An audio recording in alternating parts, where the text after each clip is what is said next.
My son was calling for help from the woods, but he was sitting right next to me at the campfire, and his mouth wasn't moving. The annual Henderson family camping trip to Canyon de Chelly had been a tradition for 8 years running. Every October, when the Arizona heat finally broke and the cottonwoods turned gold, we'd pack up the Suburban and head out for a long weekend of hiking, s'mores, and pretending our phones didn't exist. This year felt different from the start. Maybe it was because my wife Sarah had to bail at the last minute. Work crisis at the hospital. Or maybe it was the way my 10-year-old son Kevin kept asking if we could camp somewhere else this year. "Just for a change, Dad," he'd said. But something in his voice suggested it wasn't about wanting variety. By the time we reached our usual spot near Spider Rock, the sun was already sinking behind the canyon walls, painting everything in shades of red and purple. Kevin helped me set up the tent without his usual complaining, but he kept glancing toward the tree line like he expected something to emerge from the shadows. "You okay, buddy?" I asked as we gathered firewood. "Yeah," he said, but his voice was tight. "Just feels weird out here this time."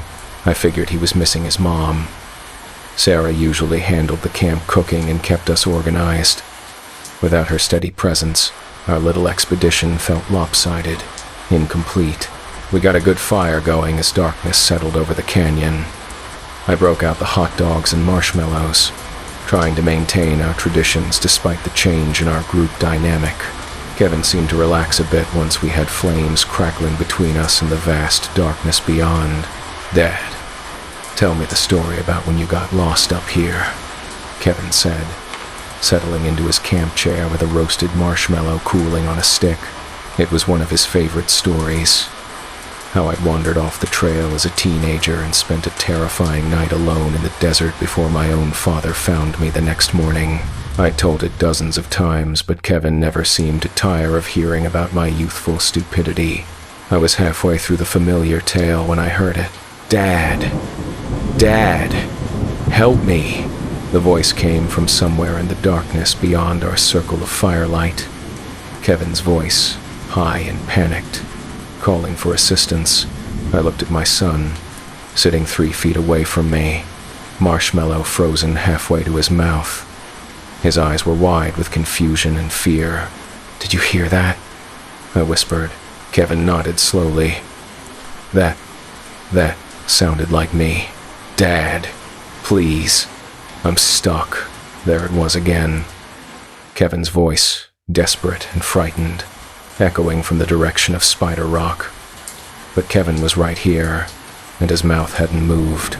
I grabbed my flashlight and stood up, every parental instinct screaming at me to respond to my child's cries for help. But logical thought held me back. Kevin was safe beside me. Whatever was out there calling for help wasn't my son. "Stay close to me," I told Kevin, my voice steadier than I felt. "Don't leave this campsite for any reason. Dad, what's happening?" Kevin's real voice was small and scared. Before I could answer, the calls came again, but this time, they were coming from multiple directions. "Dad, over here! Help me, Dad! I fell!" "Dad, why aren't you coming?" 3 different locations around our camp, all echoing with Kevin's voice. Each one sounded terrified, desperate, exactly like my son would sound if he were genuinely in trouble. Kevin pressed against my side, trembling. "That's not me, Dad. That's not me calling." "I know, buddy." I kept the flashlight beam moving, scanning the darkness. Something's trying to trick us. The voices stopped abruptly, leaving only the crackling of our fire and the distant sound of wind through the canyon. But the silence felt worse than the calling. It was heavy, expectant, like something was waiting for us to make a mistake. "Can we go home?" Kevin whispered. I wanted to say yes. Every fiber of my being wanted to pack up our gear and drive straight back to Flagstaff. But it was past midnight now, and the road out of Canyon to Chelly was treacherous enough in daylight. Attempting it in the dark, rattled and sleep-deprived, would be suicide. "We'll leave first thing in the morning," I promised. "But we need to stay put until then."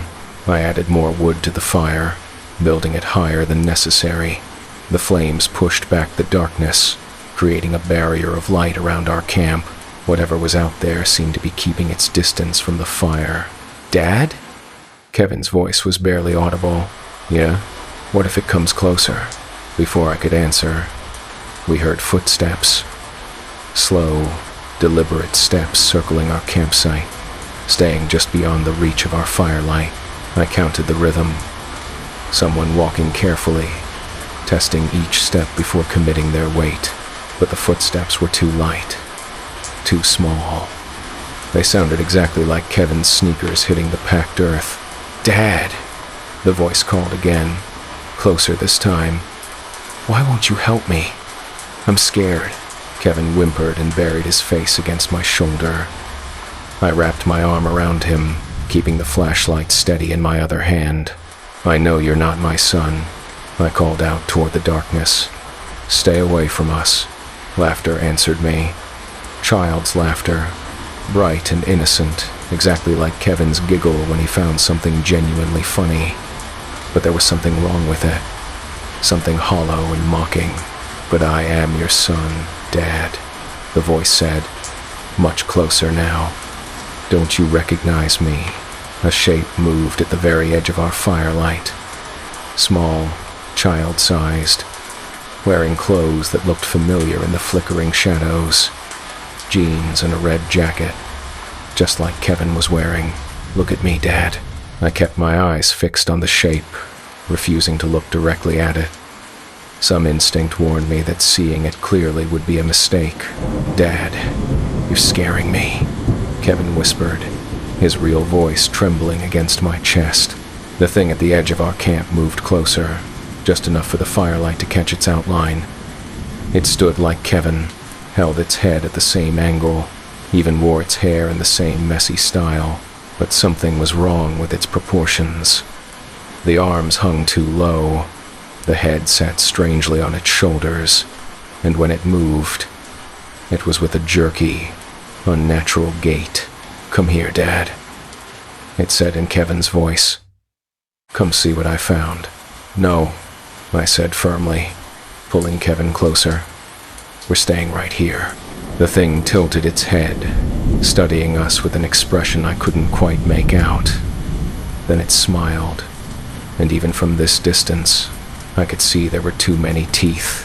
"Okay," it said cheerfully. "I'll come to you."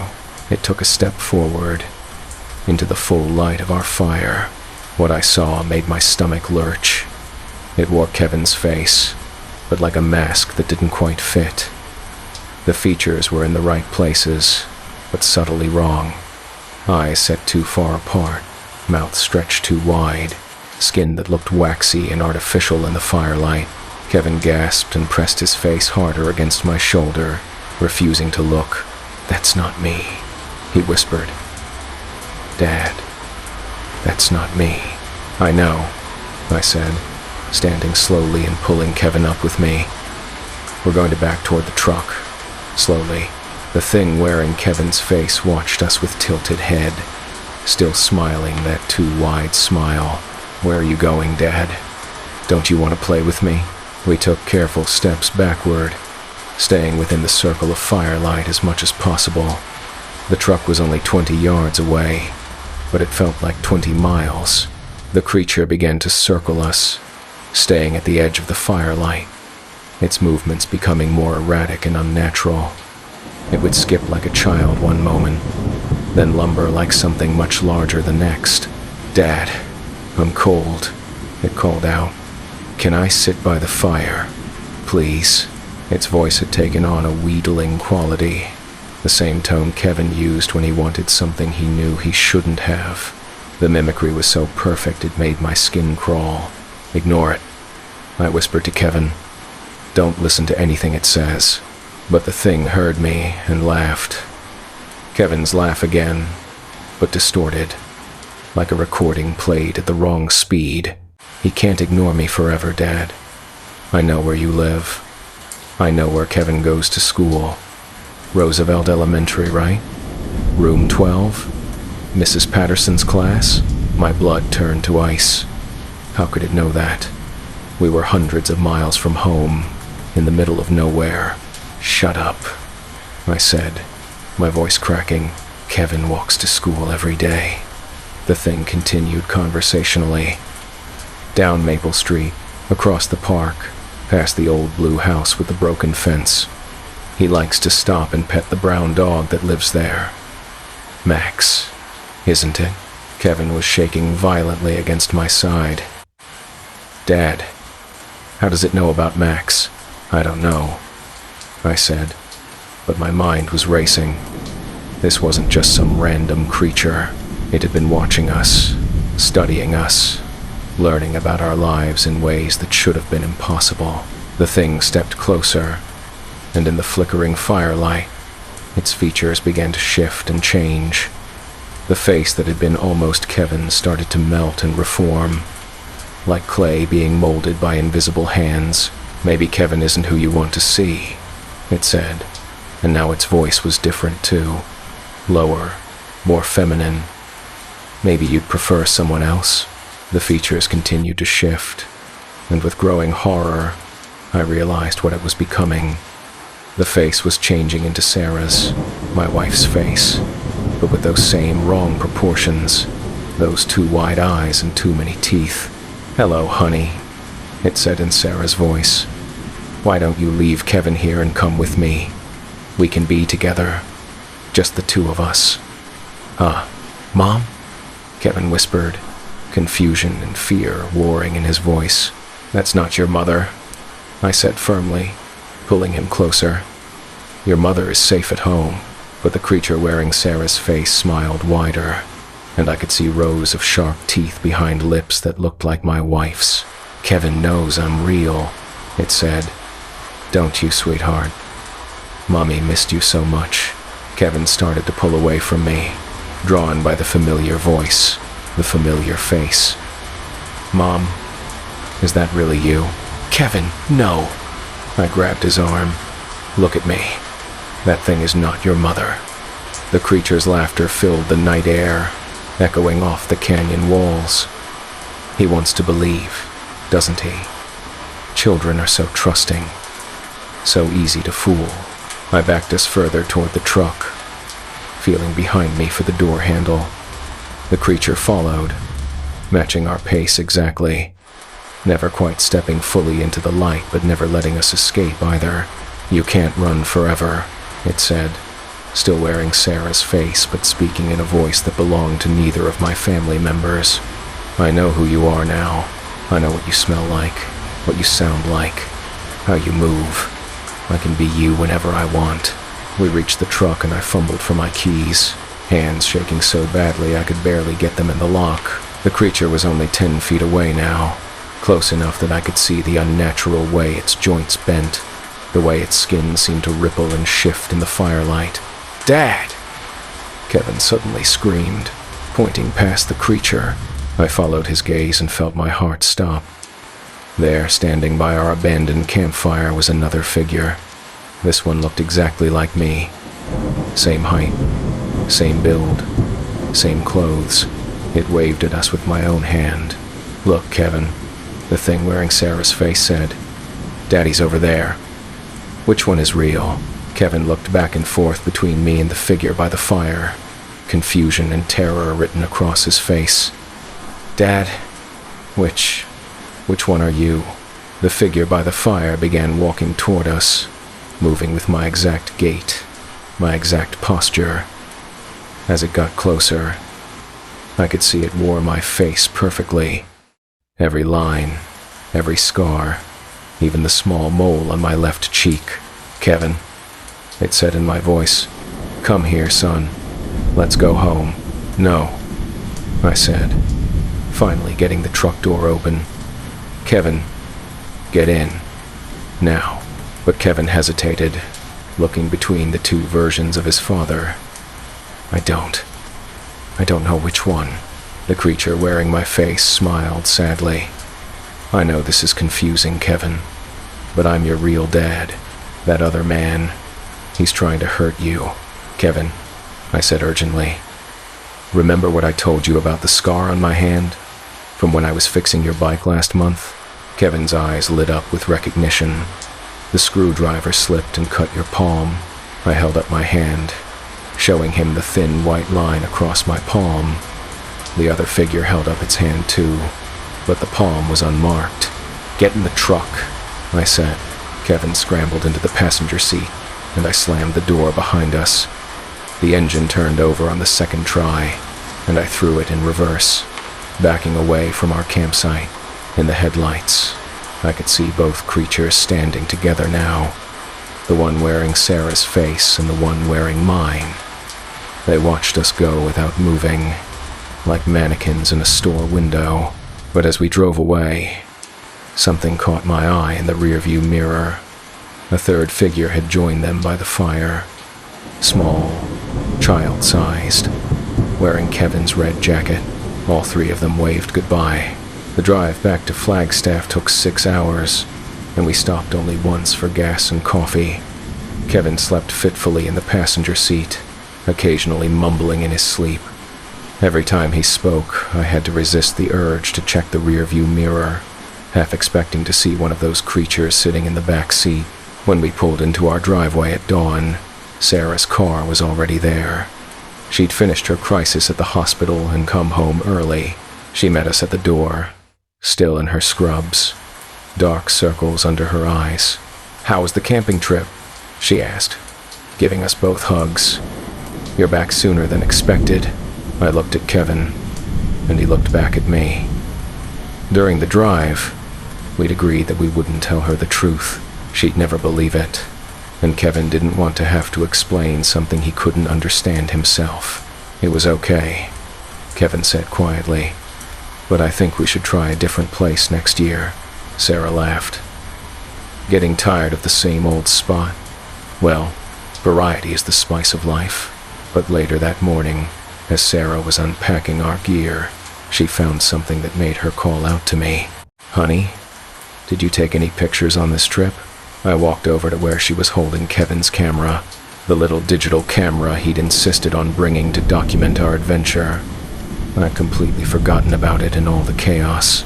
"Let me see," I said, taking the camera and scrolling through the images. Most of them were typical kid photos, shots of the truck, the campsite, close-ups of rocks and plants.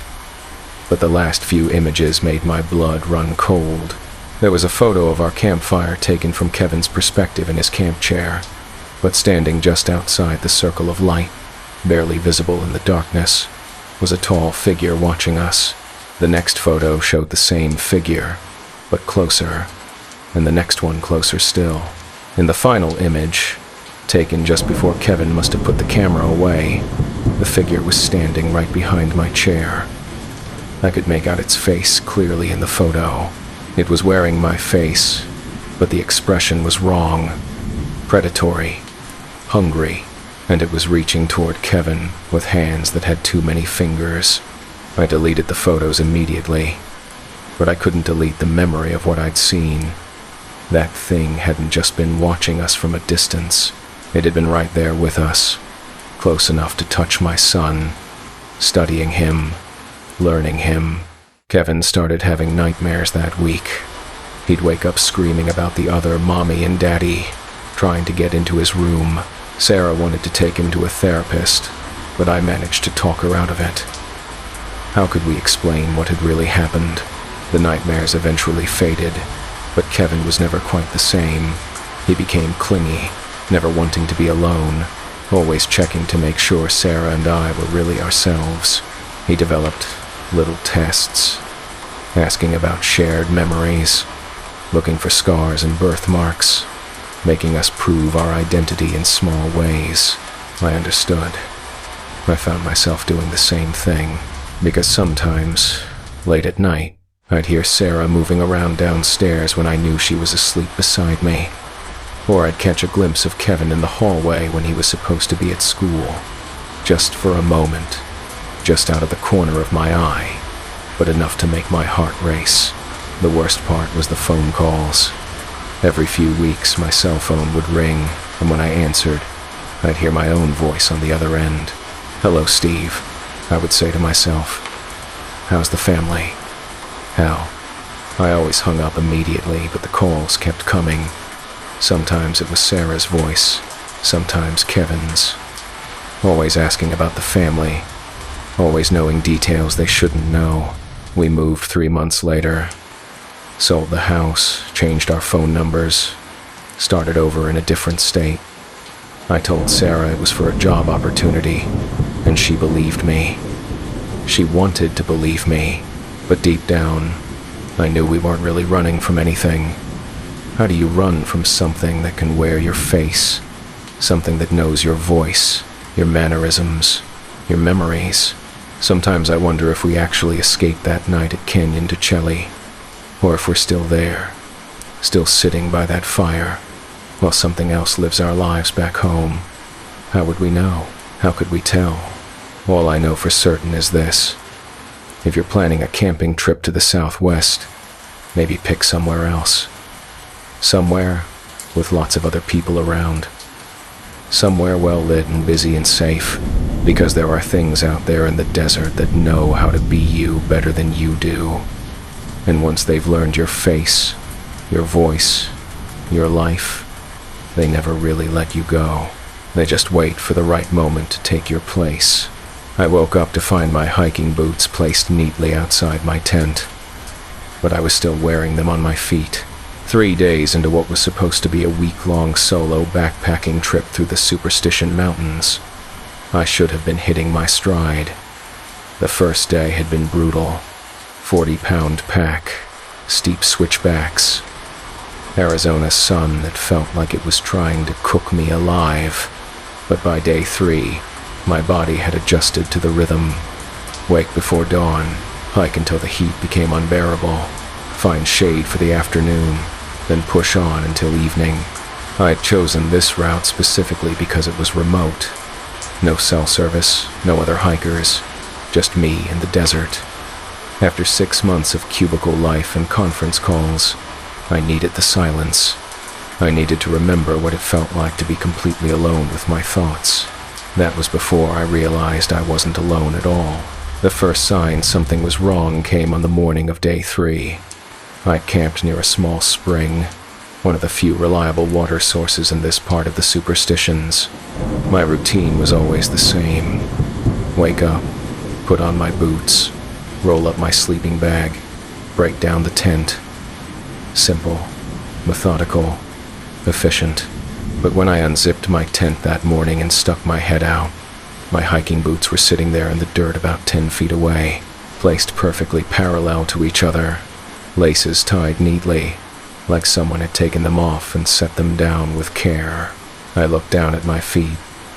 I was wearing my boots. Same scuffed leather, same worn treads, same loose eyelet on the left one that I kept meaning to fix. I sat there for a long moment, staring back and forth between the boots on my feet and the identical pair sitting in the dirt. The morning air was cold enough to raise goosebumps on my arms, but sweat started beading on my forehead anyway.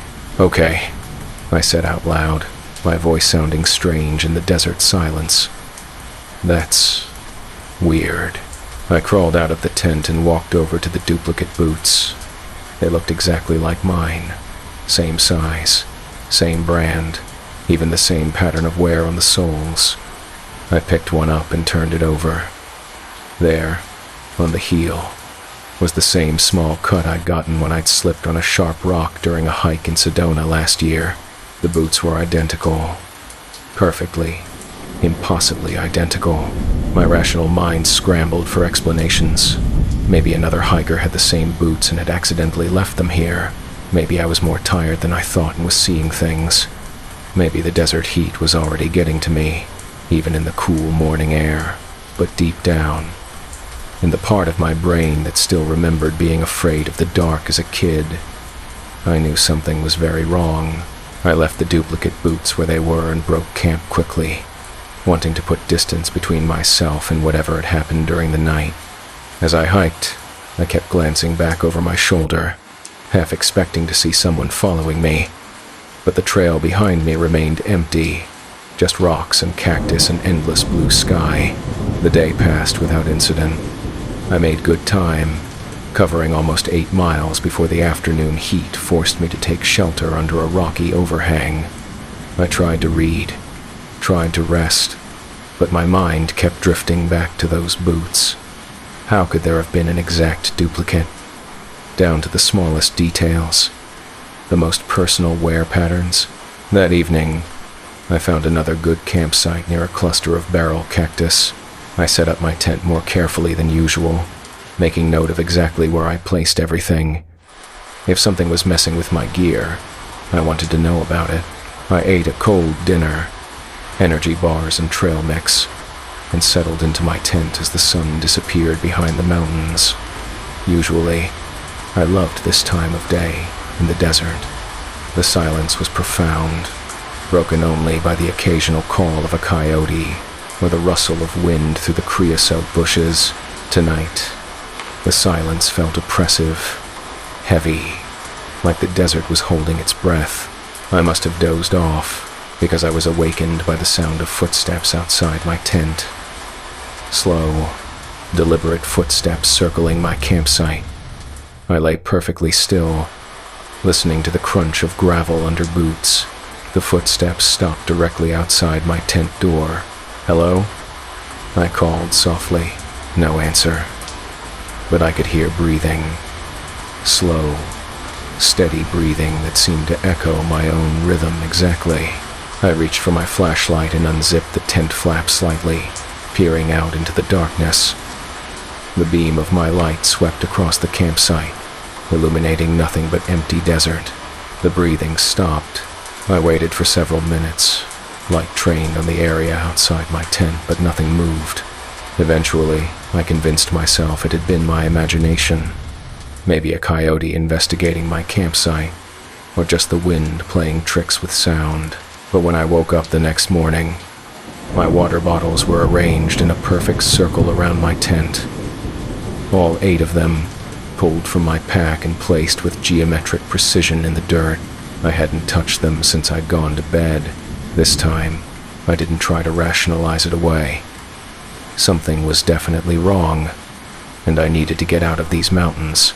I'd done enough solo backpacking to trust my instincts, and every instinct I had was screaming at me to leave. I packed quickly, hands shaking slightly as I rolled up my sleeping bag and stuffed it into my pack. The nearest trailhead was still 2 days away, but I could push hard, maybe make it in a day and a half if I didn't stop. As I shouldered my pack and started down the trail, I heard something that made my blood run cold. Footsteps behind me, matching my pace exactly. I spun around, but the trail was empty. I took a few steps forward, listening carefully. The footsteps resumed, perfectly synchronized with my own. Step, step, step. I stopped. The footsteps stopped. I started again, walking faster this time. The footsteps followed, never falling behind, never getting closer. "Who's there?" I shouted, my voice echoing off the canyon walls. The footsteps stopped, but now I could hear something else. A voice, distant but clear, calling my name. "Jake. Jake, wait up." It was my own voice, calling to me from somewhere behind me on the trail. I broke into a run. The pack bounced painfully on my shoulders as I scrambled down the rocky trail, trying to put distance between myself and whatever was following me. But no matter how fast I went, I could still hear my own voice calling from behind. "Jake, slow down. You're going to hurt yourself. Jake, why are you running? It's just me. Jake, I just want to talk." The voice was getting closer, not louder, but closer. Like whoever was speaking was gaining ground despite my frantic pace. I ran for what felt like hours, until my lungs burned and my legs felt like rubber. Finally, I had to stop, gasping for air in the thin mountain atmosphere. I leaned against a boulder, trying to catch my breath and listen for pursuit. Silence. Complete, absolute silence. But then I noticed something that made my stomach drop. In the sandy patch of trail where I'd stopped, there were footprints. My footprints, from my distinctive boot treads, but they weren't just leading up to where I stood. They continued past me, down the trail ahead. I followed the prints with my eyes, and there, about 50 yards down the trail, I saw a figure walking away from me. Same height as me, same build, wearing the same clothes I was wearing, even the same green pack on his shoulders. The figure stopped and turned around. It was me. My face, my hair, even the 3-day stubble I'd been growing since I'd started this trip. But the expression was wrong. Too wide a smile, eyes that seemed to reflect light like an animal's. "Hello, Jake," the other me said, and even from a distance, I could hear the words clearly. "Nice to finally meet you." I backed away, stumbling over rocks in my haste to put distance between myself and whatever that thing was. "Don't run," it called out, taking a step toward me. "We have so much to talk about. I've been watching you, learning from you. You're very interesting, Jake. Very useful. Stay away from me," I shouted, my voice cracking with fear. The thing wearing my face tilted its head, studying me with curious eyes. "But I am you, Jake. Or I will be, once I'm done learning. I've almost got it perfect. The way you walk, the way you talk, even the way you think." It took another step closer, and I could see more details now. The clothes were exactly right, down to the small tear in my shirt sleeve from yesterday's brush with a thorny bush. But the skin looked waxy, artificial, like a very good mask. "I've been practicing," it said conversationally. "Would you like to see?" Without waiting for an answer, it began to change. The features shifted and flowed like melting wax, reforming into a different face. My father's face, wearing the same unnatural smile. "Hello, son," it said in my father's voice. "Aren't you going to give your old man a hug?" My father had been dead for 3 years. "Stop it," I whispered, tears stinging my eyes. The face changed again, becoming my ex-girlfriend Emma. "Oh, Jake," it said in her voice. "I've missed you so much. Why did we break up? We were so good together." "Stop it," I screamed. The thing laughed. A horrible sound that started as Emma's laugh but twisted into something else entirely. The face melted back into my own features but distorted now, exaggerated, like a funhouse mirror reflection. "You can't run forever, Jake," it said. "I know everything about you now. Where you live, where you work, who you love. I could be you so perfectly that no one would ever know the difference." I turned and ran again, crashing through brush and stumbling over rocks. Behind me, I could hear it laughing, but it didn't follow. It didn't need to. It had made its point. I ran until I couldn't run anymore, then walked until my legs gave out. I found a cave, really just a shallow depression in the rock face, and crawled inside, pulling my pack in after me. I sat in the darkness, listening to my own ragged breathing and trying to figure out what to do. Night fell while I huddled in that cave, and with it came new sounds. Footsteps outside, circling the cave mouth.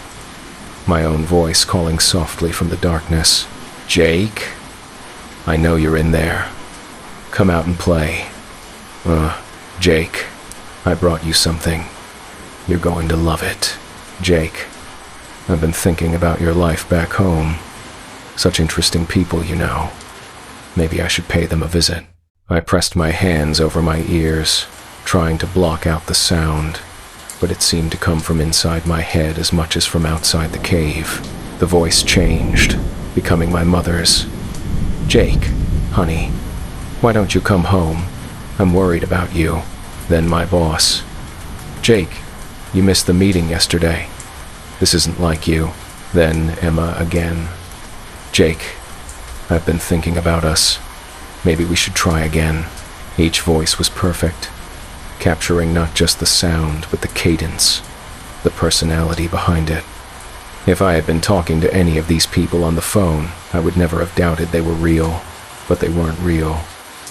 They were all coming from that thing outside, that creature that was learning to be me. I don't know how long I sat in that cave. Hours, maybe. Time seemed to stretch and compress in the darkness, but eventually, the voices stopped. The footsteps faded away. Silence returned to the desert. I waited until dawn before crawling out of the cave. The desert around me looked normal, empty, peaceful, beautiful in the early morning light. There were no footprints in the sand, no sign that anything had been there during the night, but I knew it was still out there somewhere, watching, waiting, learning. I hiked hard that day, pushing myself to the limit. Every shadow seemed to hide a threat. Every sound made me jump. But I made it to the trailhead by late afternoon, where my truck was waiting exactly where I'd left it. I threw my pack in the back and climbed behind the wheel, hands shaking so badly I could barely get the key in the ignition. The engine turned over on the first try, and I'd never been so grateful to hear that familiar sound. As I drove down the mountain road, I caught a glimpse of something in my rearview mirror, a figure standing at the trailhead, watching me leave. Even from that distance, I could tell it was wearing my face. It waved goodbye. I drove straight home to Phoenix, stopping only for gas. I didn't eat, didn't rest, didn't even listen to music. I just wanted to be around people again, surrounded by civilization and normalcy. But when I got to my apartment, I found a note taped to my door. Thanks for the lesson, Jake. I'll be in touch. Jake. The handwriting was mine. Perfect. Down to the little loop I made on the letter. I called in sick to work the next day, and the day after that. I couldn't bring myself to leave the apartment. Couldn't bear the thought of interacting with people who might not be people at all. How would I know? If that thing could mimic me so perfectly, if it could become anyone I knew, how could I ever trust what I was seeing again? The paranoia got worse over the following weeks. I started testing people, asking them about shared memories, looking for tells that might give away an imposter. My friends and family thought I was having some kind of breakdown. Maybe I was. The worst part was the phone calls. Always late at night. Always from numbers I didn't recognize. When I answered, I'd hear my own voice on the other end. Hello, Jake. How are you adjusting to life back home? Jake, I've been practicing. Want to hear my impression of your mother? Jake, I met some of your friends yesterday. They're very nice. I think they like the new me better than the old you. I changed my number 3 times. It didn't help.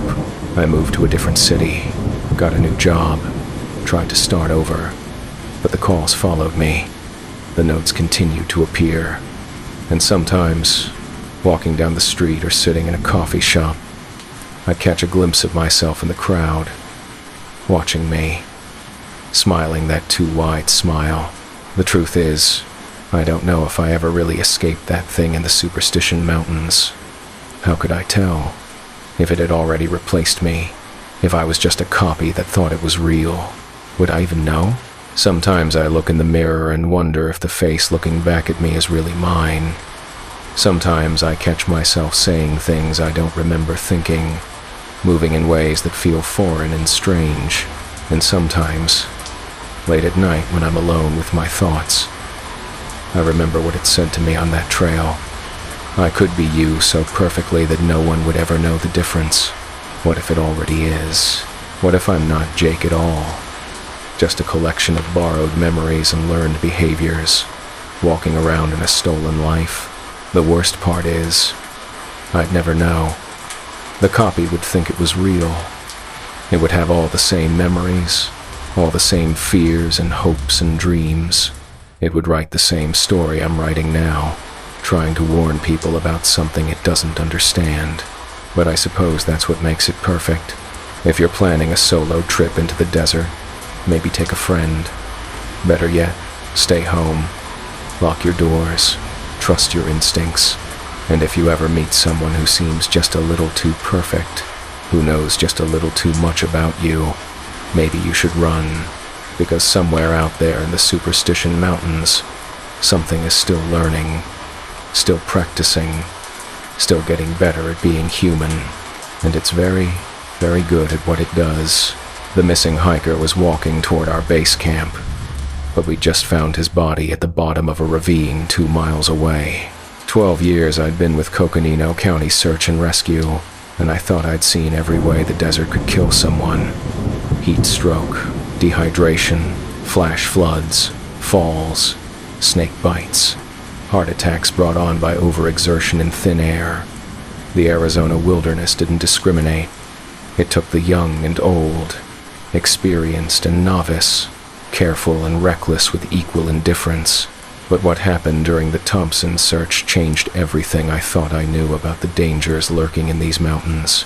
The call came in on a Tuesday morning in late September. Robert Thompson, 62 years old, experienced hiker from Tucson, had failed to return from a solo day hike in the Sedona area. His wife said he planned to take the West Fork Trail, a popular route that followed Oak Creek through a narrow canyon. He should have been back by Sunday evening. Thompson's car was found at the trailhead parking area, keys locked inside, wallet and ID on the dashboard. Standard protocol for an overdue hiker. Maybe he'd gotten turned around.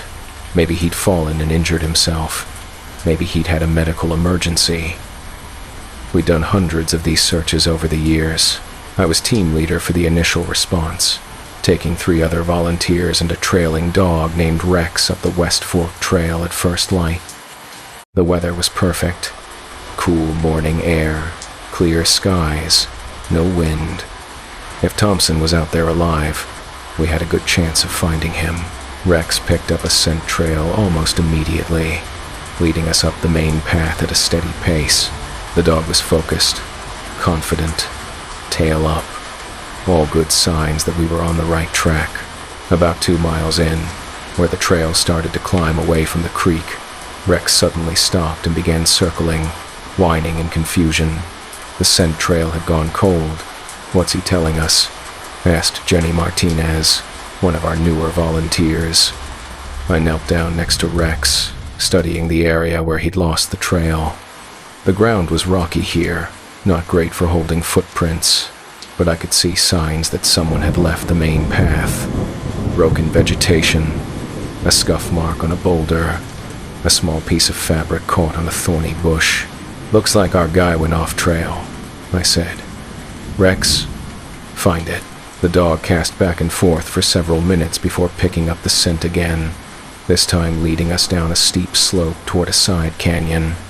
The terrain got rougher as we descended, loose rock and thick brush, making every step treacherous. That's when we found the first sign of real trouble. Thompson's day pack was wedged between 2 boulders about halfway down the slope, as if it had been dropped or thrown. Inside we found his water bottles, snacks, first aid kit, and cell phone. The phone was dead, but it looked undamaged. Why would he ditch his pack? Jenny asked. "Maybe he fell, and it got torn off," suggested Mike Crawford, our most experienced tracker. Or maybe he was trying to shed weight if he was injured, but I was thinking something else. In 12 years of search and rescue, I'd learned that when people abandoned their gear, it usually meant they were in serious trouble, panicked, confused, or hurt bad enough that survival instincts had taken over. We kept following Rex down into the side canyon, moving carefully on the unstable slope. The walls grew higher and narrower as we descended, blocking out more and more of the sky above. Then Rex found the body. Robert Thompson was lying at the bottom of a steep ravine, maybe a 30-foot drop from where we stood. Even from that distance, it was clear he was dead. His body was twisted at an unnatural angle, and I could see dark stains on the rocks around him.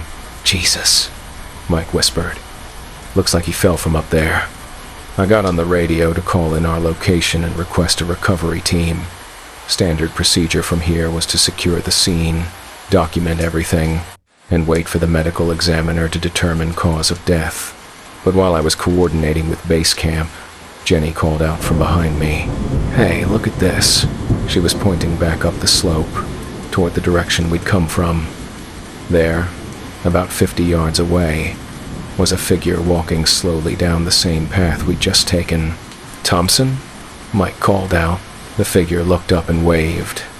Even from that distance, I could see it was an older man wearing hiking clothes, exactly matching the description we'd been given. "Robert Thompson?" I shouted. "Are you Robert Thompson?" "Yes," came the reply, clear and strong. "I got lost. Thank God you found me." I looked down at the body at the bottom of the ravine, then back up at the figure approaching us. Same height, same build, same general appearance. But the man at the bottom of the ravine was definitely dead, and the man walking toward us was definitely alive. "That's impossible," Jenny whispered. The approaching figure was close enough now that I could see his face clearly. Late 50s or early 60s, gray beard, wearing a red flannel shirt and khaki pants, exactly matching Thompson's description, exactly matching the clothes described by his wife. "Thank God you found me," he repeated as he got closer. "I've been wandering around for days. I thought I was going to die out here." "Sir," I said carefully, "can you tell me your full name?" "Robert Thompson," he said without hesitation. "I live in Tucson. My wife Patricia is probably worried sick about me." All the details matched, but I couldn't stop looking at the body in the ravine below us. "Mr. Thompson," I said, "I need you to stay right where you are for a moment." I pulled out my radio and called base camp. "This is Team Leader Rodriguez. We have a unusual situation here. We found a deceased individual matching our subject's description, but we also have a living individual claiming to be the same person." Static crackled for several seconds before the response came back. "Say again? Rodriguez?" "We have 2 Robert Thompsons," I said quietly. "One dead, one alive." The silence that followed was longer this time. Finally, "Are you certain of the identification?" I looked at the figure standing 20 feet away from us, watching our conversation with curious eyes. "Stand by," I said into the radio. "Mr. Thompson," I called out, "do you have any identification with you?" He patted his pockets and shook his head. "Lost my wallet when I fell. Lost my pack too. I've been drinking creek water and eating berries for 3 days." Mike was looking back and forth between the body below and the man in front of us, his face pale with confusion. "This doesn't make sense," he muttered. "Sir," I said to the standing Thompson, "I need to ask you some questions to verify your identity. What's your wife's maiden name?" "Patricia Reynolds." He answered immediately. "What's your address in Tucson?" He rattled off an address without hesitation. "What's your date of birth?" "March 15th, 1961.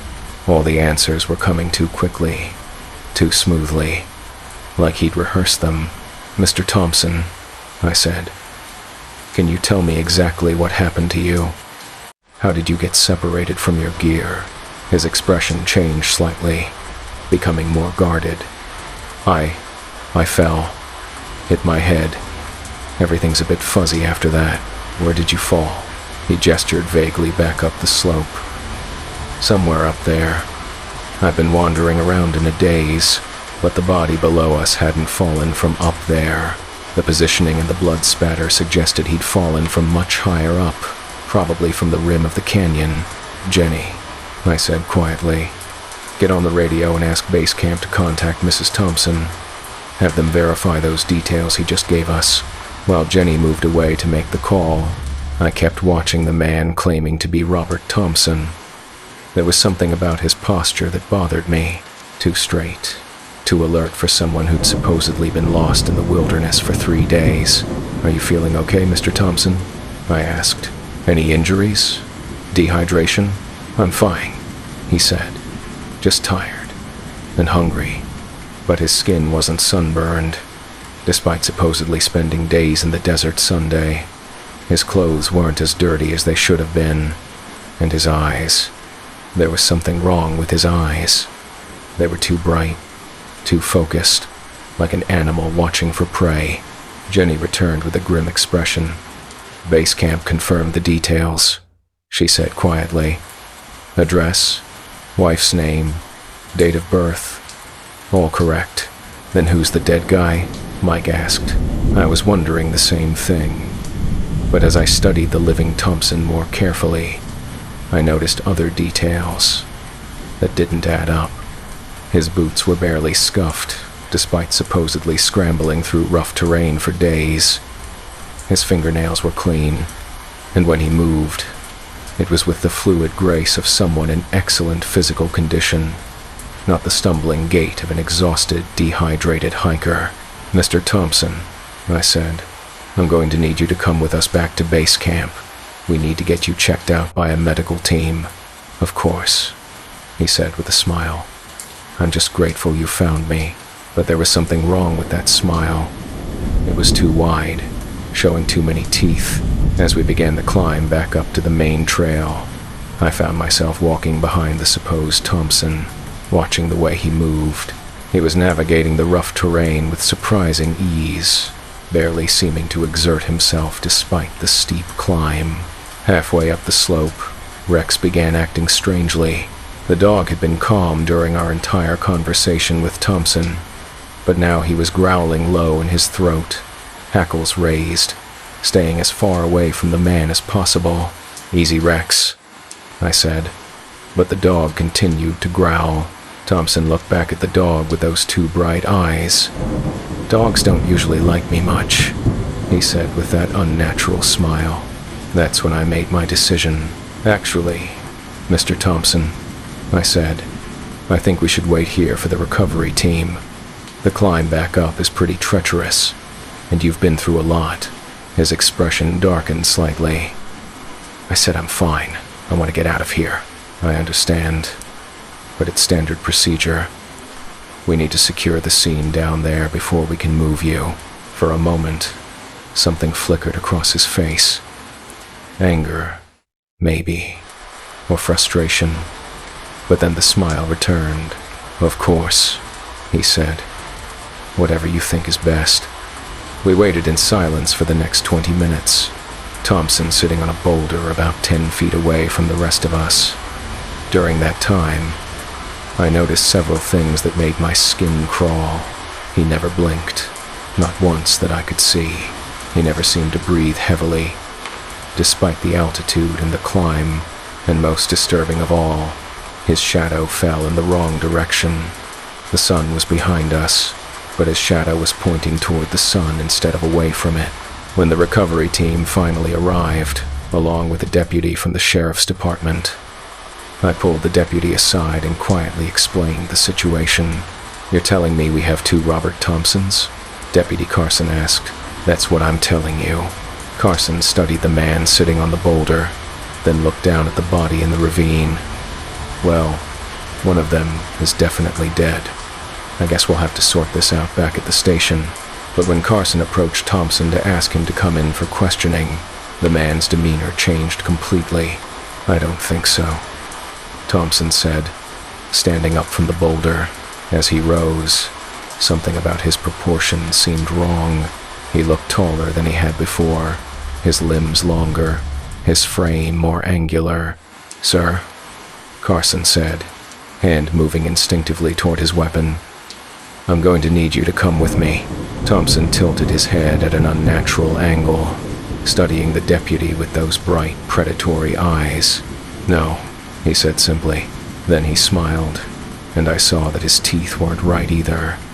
Too sharp, too many of them, arranged in rows like a shark's mouth. Carson drew his weapon. Don't move. But Thompson was already moving, faster than anything human should be able to move. He bounded up the rocky slope like a mountain goat, covering ground with impossible speed and agility. Stop! Carson shouted, but Thompson was already disappearing over the rim of the canyon. We searched for him for the rest of the day, bringing in additional teams and a helicopter, but we never found any trace of the man who claimed to be Robert Thompson. What we did find, when the medical examiner processed the body, was disturbing enough. The real Robert Thompson had been dead for at least a week, maybe longer, but according to his wife, he'd only been missing for 3 days. More disturbing was the condition of the body. The ME found evidence of what he described as post-mortem manipulation. Someone or something had been moving the corpse around after death, posing it, studying it, like someone was learning from it. The ME told me privately, learning how to be it. I never filed an official report about the encounter with the living Thompson. How could I? Who would believe that something had been impersonating a dead man, studying his identity, learning to wear his face? But I started doing research into similar cases, reaching out to other search and rescue teams across the Southwest. What I found kept me awake at night. Stories of missing hikers who were found alive, then found dead weeks later in places they shouldn't have been. Families who insisted their loved ones had come home but were somehow different, changed. Search teams who encountered the same missing person in multiple locations simultaneously. And always, the thing that tied them all together, the survivors, if you could call them that, never seemed quite right. Too perfect in some ways, wrong in others. Like something had learned to imitate human behavior but hadn't gotten all the details correct. I retired from search and rescue 6 months later. Told everyone I was burned out, needed a change of pace. But the truth was, I couldn't trust my own judgment anymore. How could I tell the difference between a real missing person and something wearing their face? Rex never worked another search either. After the Thompson incident, he refused to track human scents. The department had to retire him early. Sometimes I wonder if we ever really help anyone out there, or if we're just providing study material for things that want to learn how to be human. Because I'm certain of one thing. Whatever was wearing Robert Thompson's face that day is still out there somewhere. Still learning, still studying, still perfecting its disguise. And the next time someone goes missing in the wilderness, how will we know if the person we find is really the person we're looking for? Trust me on this. If you're ever lost in the desert and someone comes to rescue you, make sure you look them in the eyes. Really look. Check their shadow. Listen to the way they breathe, because there are things out there that know how to wear our faces better than we do. And once they've learned what they need to know from you, well, they don't really need the original anymore. The desert keeps its secrets, but sometimes those secrets keep us too. I found my own boot prints circling the ranger station, but I'd been inside filing reports all night, and the mud was still wet. Working as a fire lookout in the Coconino National Forest wasn't supposed to be complicated. You sit in a tower, watch for smoke, radio and anything suspicious. Simple, boring, even. After 15 years doing it, I could spot a campfire from 20 miles away and tell you if someone forgot to fully extinguish it. What I couldn't explain was finding my own size 11 boot prints making perfect circles around Tower 7's base when I hadn't stepped outside since sunset. The discovery happened purely by accident. I'd been nursing my 3rd cup of coffee around 2 in the morning, working through a stack of incident reports that should have been filed weeks ago. The paperwork was mind-numbing. Visitor complaints about unleashed dogs, minor trail maintenance requests, the usual bureaucratic nonsense that keeps rangers drowning in forms instead of actually protecting the forest. A sudden gust of wind rattled the tower's windows, strong enough to make the whole structure sway slightly. Nothing unusual there. These old fire towers were built to flex with the weather, but something about the sound bothered me. Like the wind was carrying voices. I stepped to the window, pressing my face against the cold glass. The forest spread out below me in endless darkness, broken only by distant pinpricks of light from the highway. No movement, no signs of campers or late-night hikers. Just the familiar silhouette of ponderosa pines swaying in the breeze. That's when I noticed the mud. Yesterday's brief thunderstorm had left patches of soft earth around the tower's base, and in the pale moonlight, I could make out distinct impressions in the wet soil. At first, I figured it was nothing. Maybe maintenance workers had stopped by during my shift change. But something nagged at me about the pattern. I grabbed my flashlight and headed downstairs, boots echoing on the metal steps. The night air hit me like a cold slap, carrying the scent of wet pine and something else. Something musky and wrong. I clicked on the light and aimed it at the ground. My blood turned to ice water. There they were. Perfect impressions of my own work boots. Size 11. Danners with the distinctive worn heel on the left foot where I favored that leg. But these prints didn't just circle the tower once. They went around it 17 times. I counted. 17 perfect circles, each one exactly 3 feet from the base of the structure. I knelt down, hands shaking as I examined the tracks more closely. The mud was fresh, still soft enough that my fingers sank into it when I pressed down. These prints had been made within the last few hours, but I'd been inside all night, hadn't I? I tried to remember. Had I stepped out to check the generator? Had I gone to the supply shed? No, I was certain. I'd been glued to my desk since 8 p.m., working through those damn reports. The wind picked up again, and this time I heard it clearly. A voice, distant but unmistakable, calling my name. Tom. Tom, you need to come see this. My heart hammered against my ribs. The voice sounded exactly like mine. Same inflection. Same slight rasp from years of smoking. But I was standing right here, and my mouth hadn't moved. I backed toward the tower stairs, flashlight beam dancing wildly across the tree line. "Who's out there?" I shouted, my voice cracking slightly. "This is Forest Service property." Silence answered me, broken only by the whisper of wind through pine needles. I climbed back up to the observation deck, legs unsteady, and grabbed my radio. "Base, this is Tower 7. Do you copy?" Static hissed back at me for several seconds before a familiar voice crackled through. "Tower 7. This is Base. What's your status, Tom?" Relief flooded through me. At least I could still reach dispatch. "Base, I've got some kind of trespasser situation out here. Someone's been walking around my tower, and they're calling my name." A pause. Then, "Tom, are you feeling all right? You sound stressed." "I'm fine," I said, though my voice betrayed me. "I just need someone to come check this out. Can you send a patrol?" "Negative, Tom. All units are tied up with that search and rescue operation near Slide Rock. You're on your own until morning. Just stay inside and keep your doors locked." The radio went dead. I stared at the silent device in my hand, anxiety crawling up my throat like bile. Stay inside and keep your doors locked. Easy advice to give when you're sitting safe in a dispatch center 20 miles away. I checked the locks anyway, even though the gesture felt pointless. If someone wanted to get into a fire tower, a locked door wouldn't stop them. These structures were built for visibility, not security. The coffee had gone cold while I was outside, but I drank it anyway, needing the caffeine to keep my nerves steady. I returned to the incident reports, trying to lose myself in mundane paperwork, but my eyes kept drifting to the windows.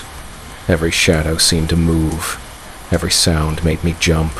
Around 3:30 a.m., the footsteps started. Slow, deliberate steps circling the tower's base. Metal stairs creaking under weight. Step, step, step. Each one echoed up through the structure, vibrating through the floorboards and into my bones. I grabbed my flashlight again and moved to the window, shining the beam down toward the stairs.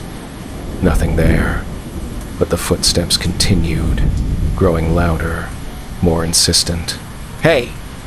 I yelled down. "I can hear you. What do you want?" The footsteps stopped. In the sudden silence, my own breathing sounded deafeningly loud. I waited, flashlight beams sweeping back and forth across the ground below, searching for any sign of movement. That's when I heard my own voice again, this time much closer. "Tom, why don't you come down here? I want to show you something." The voice was coming from directly below me, at the base of the tower. But when I aimed my light down, there was nothing there except those damn footprints, still circling endlessly in the mud. "Tom," the voice called again, and this time I could hear the smile in it, the exact way I sounded when I was trying to convince my ex-wife to try a new restaurant or watch a movie she didn't want to see. Friendly, persuasive, patient, but wrong. So completely wrong that every instinct I had screamed at me to stay as far away as possible. I backed away from the window, grabbing my rifle from the gun rack. My hands were shaking so badly I could barely work the bolt, but muscle memory from hunting trips took over. Check the chamber, flip off the safety, steady stance. "I'm armed!" I shouted toward the window. "Stay away from this tower." Laughter answered me. My own laughter, the same chuckle I made when I found something genuinely funny. But there was something hollow about it, like an echo of an echo. The metal stairs began to ring with ascending footsteps. Clang, clang, clang. Someone was climbing toward me, taking their time, letting each step announce their approach. I raised the rifle toward the door, finger on the trigger, trying to control my breathing. The footsteps reached the observation deck and stopped just outside the door. "Tom," my own voice called softly. "It's me.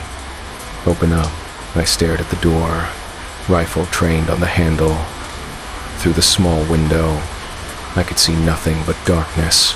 "I know you're in there, Tom. I can smell your fear." The voice was still mine, but the words, those weren't words I would ever say. The tone was all wrong, too. Predatory and amused. "What are you?" I whispered. "I'm you," came the reply. "Or I will be, once you let me in." The door handle began to turn. I'd locked it. I was certain I'd locked it. But the handle kept turning, metal grinding against metal with a sound like fingernails on a chalkboard. "Stay back!" I screamed, pressing the rifle's trigger. The gunshot was deafening in the enclosed space, the bullet punching through the door and out into the night. The handle stopped turning. Silence fell again, so complete I could hear my own heartbeat thundering in my ears. Minutes passed. I kept the rifle aimed at the door, sweat dripping down my face despite the cold mountain air. Every muscle in my body ached from tension, but I didn't dare relax. When dawn finally began to creep over the eastern horizon, painting the sky pale gray, I heard a vehicle approaching on the access road. The familiar rumble of a Forest Service truck engine had never sounded so beautiful. I waited until I saw Ranger Martinez climbing out of his pickup before I unlocked the door and stepped outside. My legs nearly gave out as I descended the stairs, adrenaline finally leaving my system. "Tom," Martinez called out, jogging toward me. "Dispatch said you had some kind of incident?" I opened my mouth to explain, then stopped. How could I tell him what had really happened? That something had been pretending to be me? That my own voice had tried to lure me outside? Instead, I pointed to the mud around the tower's base. Someone was out here last night, walking around, making noise. Martinez followed my gaze, then frowned. "I don't see any tracks, Tom." I looked down at the ground where the 17 circles of boot prints had been. The mud was smooth, unmarked, as if it had never been disturbed. "They were there," I said weakly. "I saw them." Martinez studied my face with concern. "When's the last time you took some leave, Tom? You look like hell." I stared at the empty mud, my mind reeling. Had I imagined it all?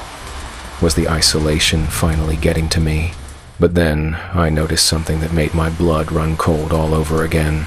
There, pressed deep into the soft earth right beside Martinez's boots, was a single, fresh footprint, size 11, distinctive worn heel on the left side, and I was wearing sneakers. I submitted my resignation that afternoon, told them I was ready for retirement, that 15 years in a tower was enough for any man. Martinez didn't question it, just processed the paperwork with a knowing look.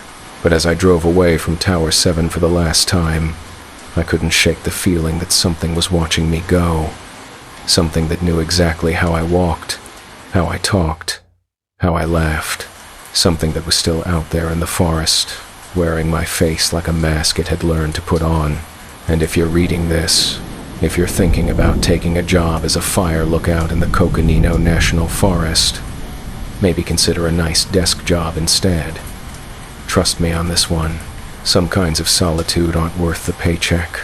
I heard my partner calling for backup on the radio, but he was standing right next to me, and his radio was clipped to his belt, untouched. 16 years with the Forest Service, and I thought I'd seen every kind of problem the deep woods could throw at me. Illegal logging operations, drug labs hidden in remote clearings, poachers taking game out of season, lost hikers who'd wandered way off marked trails. Working the backcountry of the Cascade National Forest meant dealing with people who thought they could hide their activities in places where no one would ever find them. Most of the time, they were wrong. The forest might be vast, but it had patterns, rhythms that you learn to read after enough years walking its trails. When something didn't belong, it stood out like a neon sign to someone who knew what to look for. That's what made the Peterson inspection so unsettling from the start. Everything looked normal, but felt completely wrong. The call had come in through our district office on a Tuesday morning in late October. A logging company had reported suspicious activity in their leased section of forest about 40 miles northeast of Mount Baker. Heavy equipment moving around during hours when no work was scheduled, lights in areas that should have been empty, the sound of chainsaws running in the middle of the night. My partner Ray Costello and I were assigned to investigate. Ray was a good man to have watching your back in remote areas. 22 years with the service. Grew up in these mountains. Knew them better than most people knew their own neighborhoods. We hiked in from the nearest access road early Wednesday morning, following old logging roads that wound deeper and deeper into the forest. The weather was typical for late October, cool and damp, with thick fog that reduced visibility to maybe 50 yards in any direction. Perfect weather for people who don't want to be seen. Ray commented as we walked. He was right. If someone was running an illegal operation, the fog provided natural cover. We'd have to get close to spot anything suspicious. About 6 miles in, we found the first sign that something was off. Fresh tire tracks in the mud, leading to an area that according to our maps had been closed to vehicle access for the past 2 years. The tracks were deep, suggesting heavy equipment, but they ended at what looked like solid forest.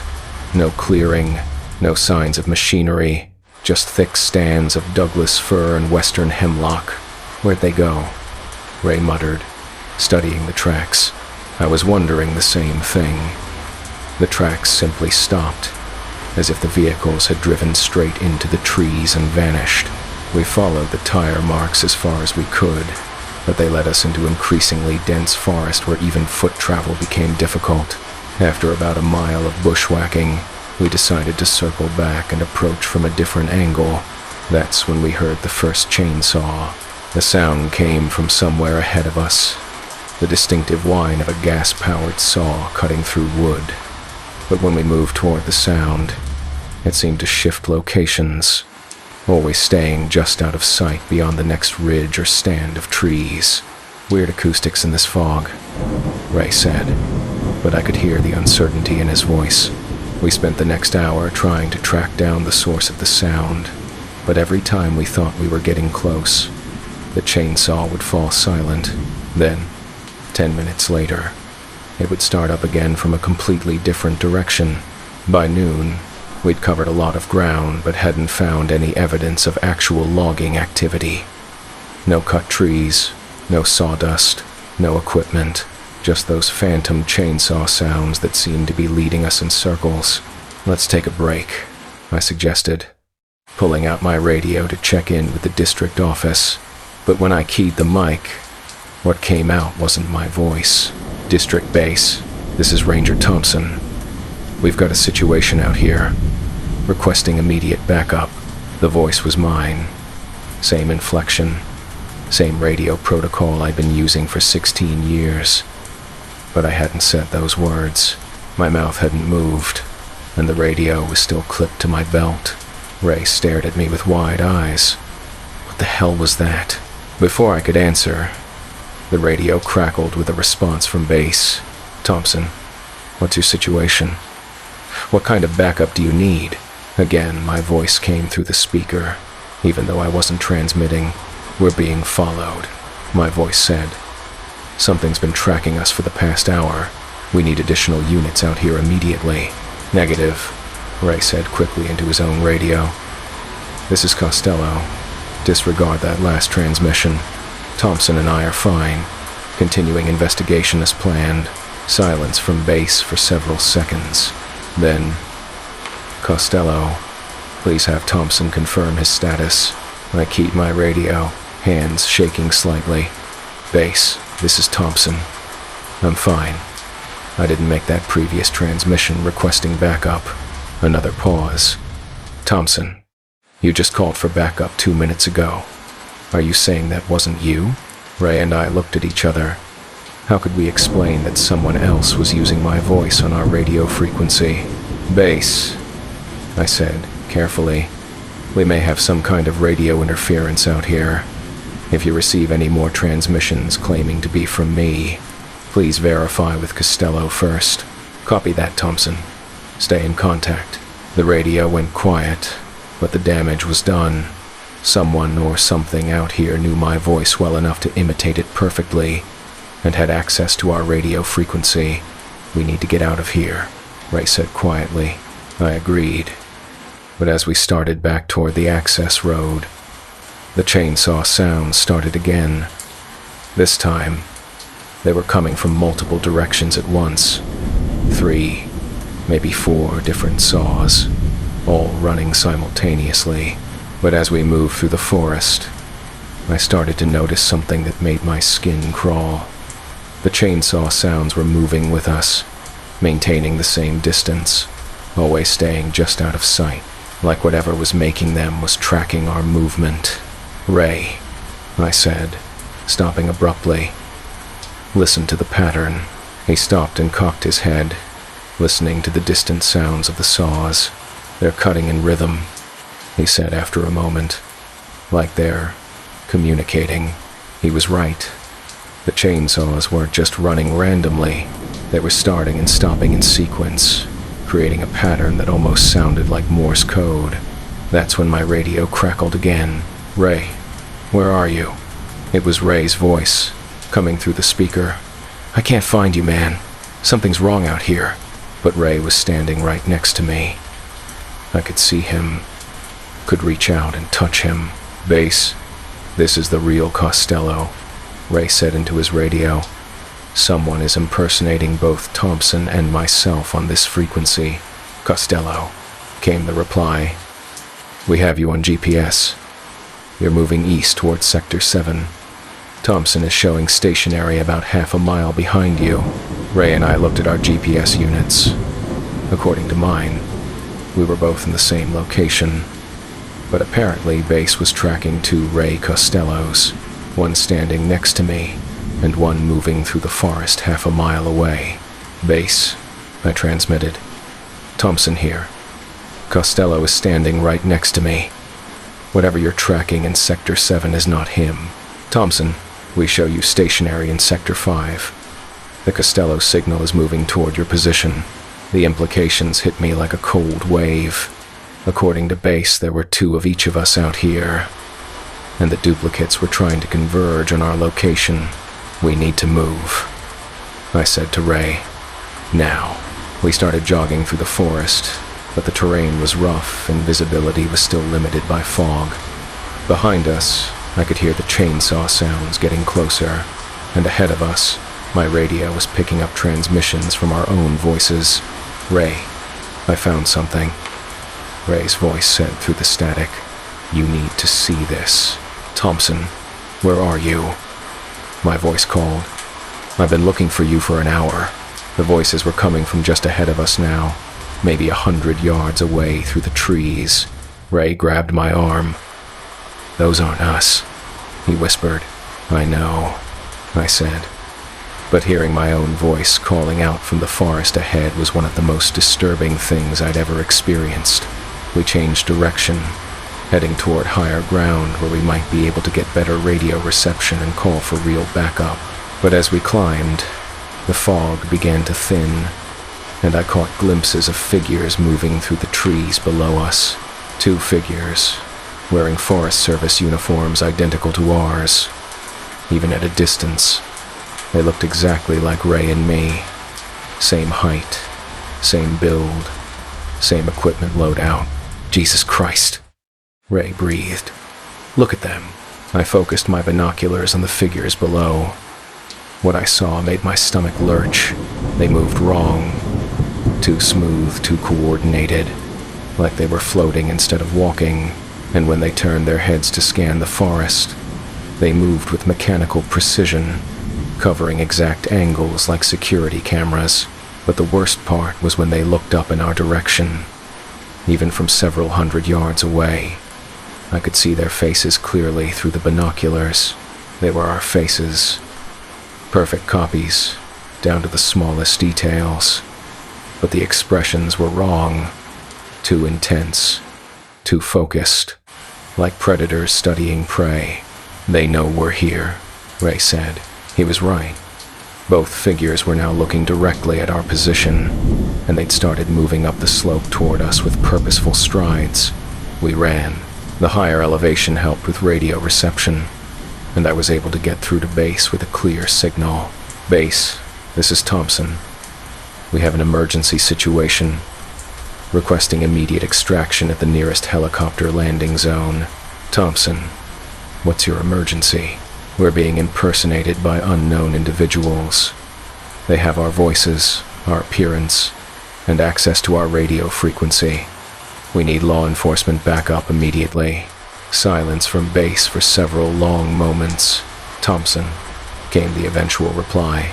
"We just received a transmission from you 5 minutes ago saying everything was fine and you were proceeding with the investigation as planned." My blood ran cold.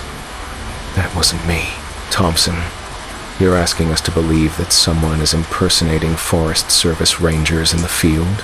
"That's exactly what I'm asking you to believe," I said, desperation creeping into my voice. Another pause. "Thompson, we're going to need you to return to base for debriefing. This conversation is being recorded." They thought I was having some kind of breakdown, and maybe I was. How could I prove that perfect duplicates of Ray and myself were stalking us through the forest? "Ray," I said, "call your wife. Right now. If these things know everything about us, maybe they don't know personal details that wouldn't be in our personnel files." Ray nodded and pulled out his cell phone.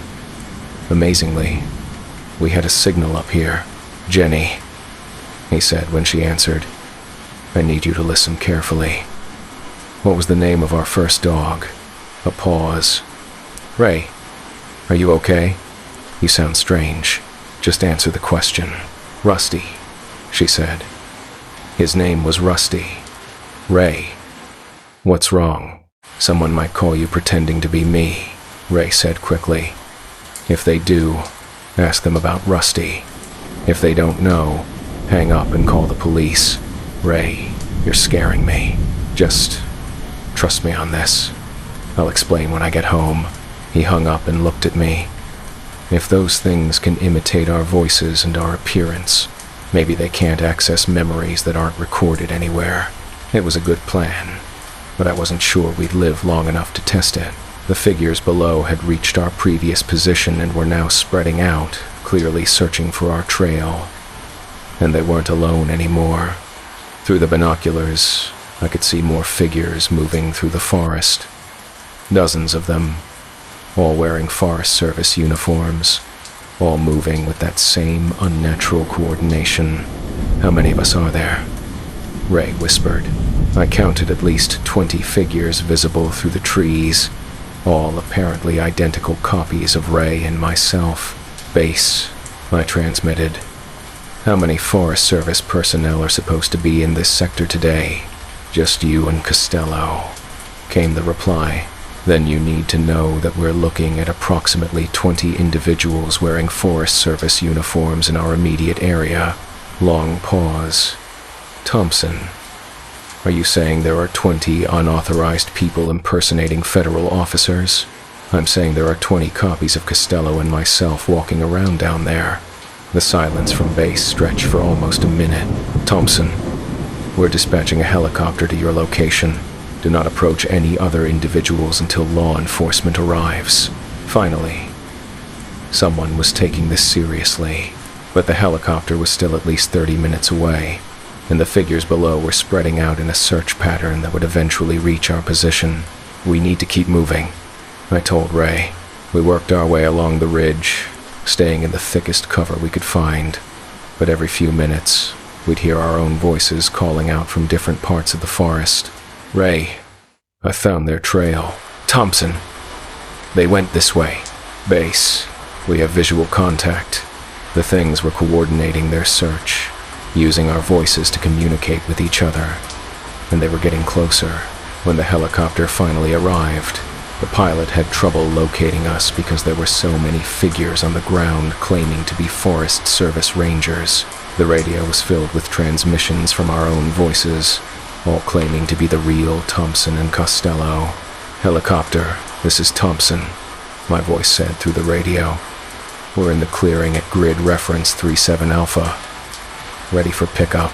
Negative, I transmitted quickly. We're on the ridge at grid reference 42 Charlie. Do not approach any figures in the clearings.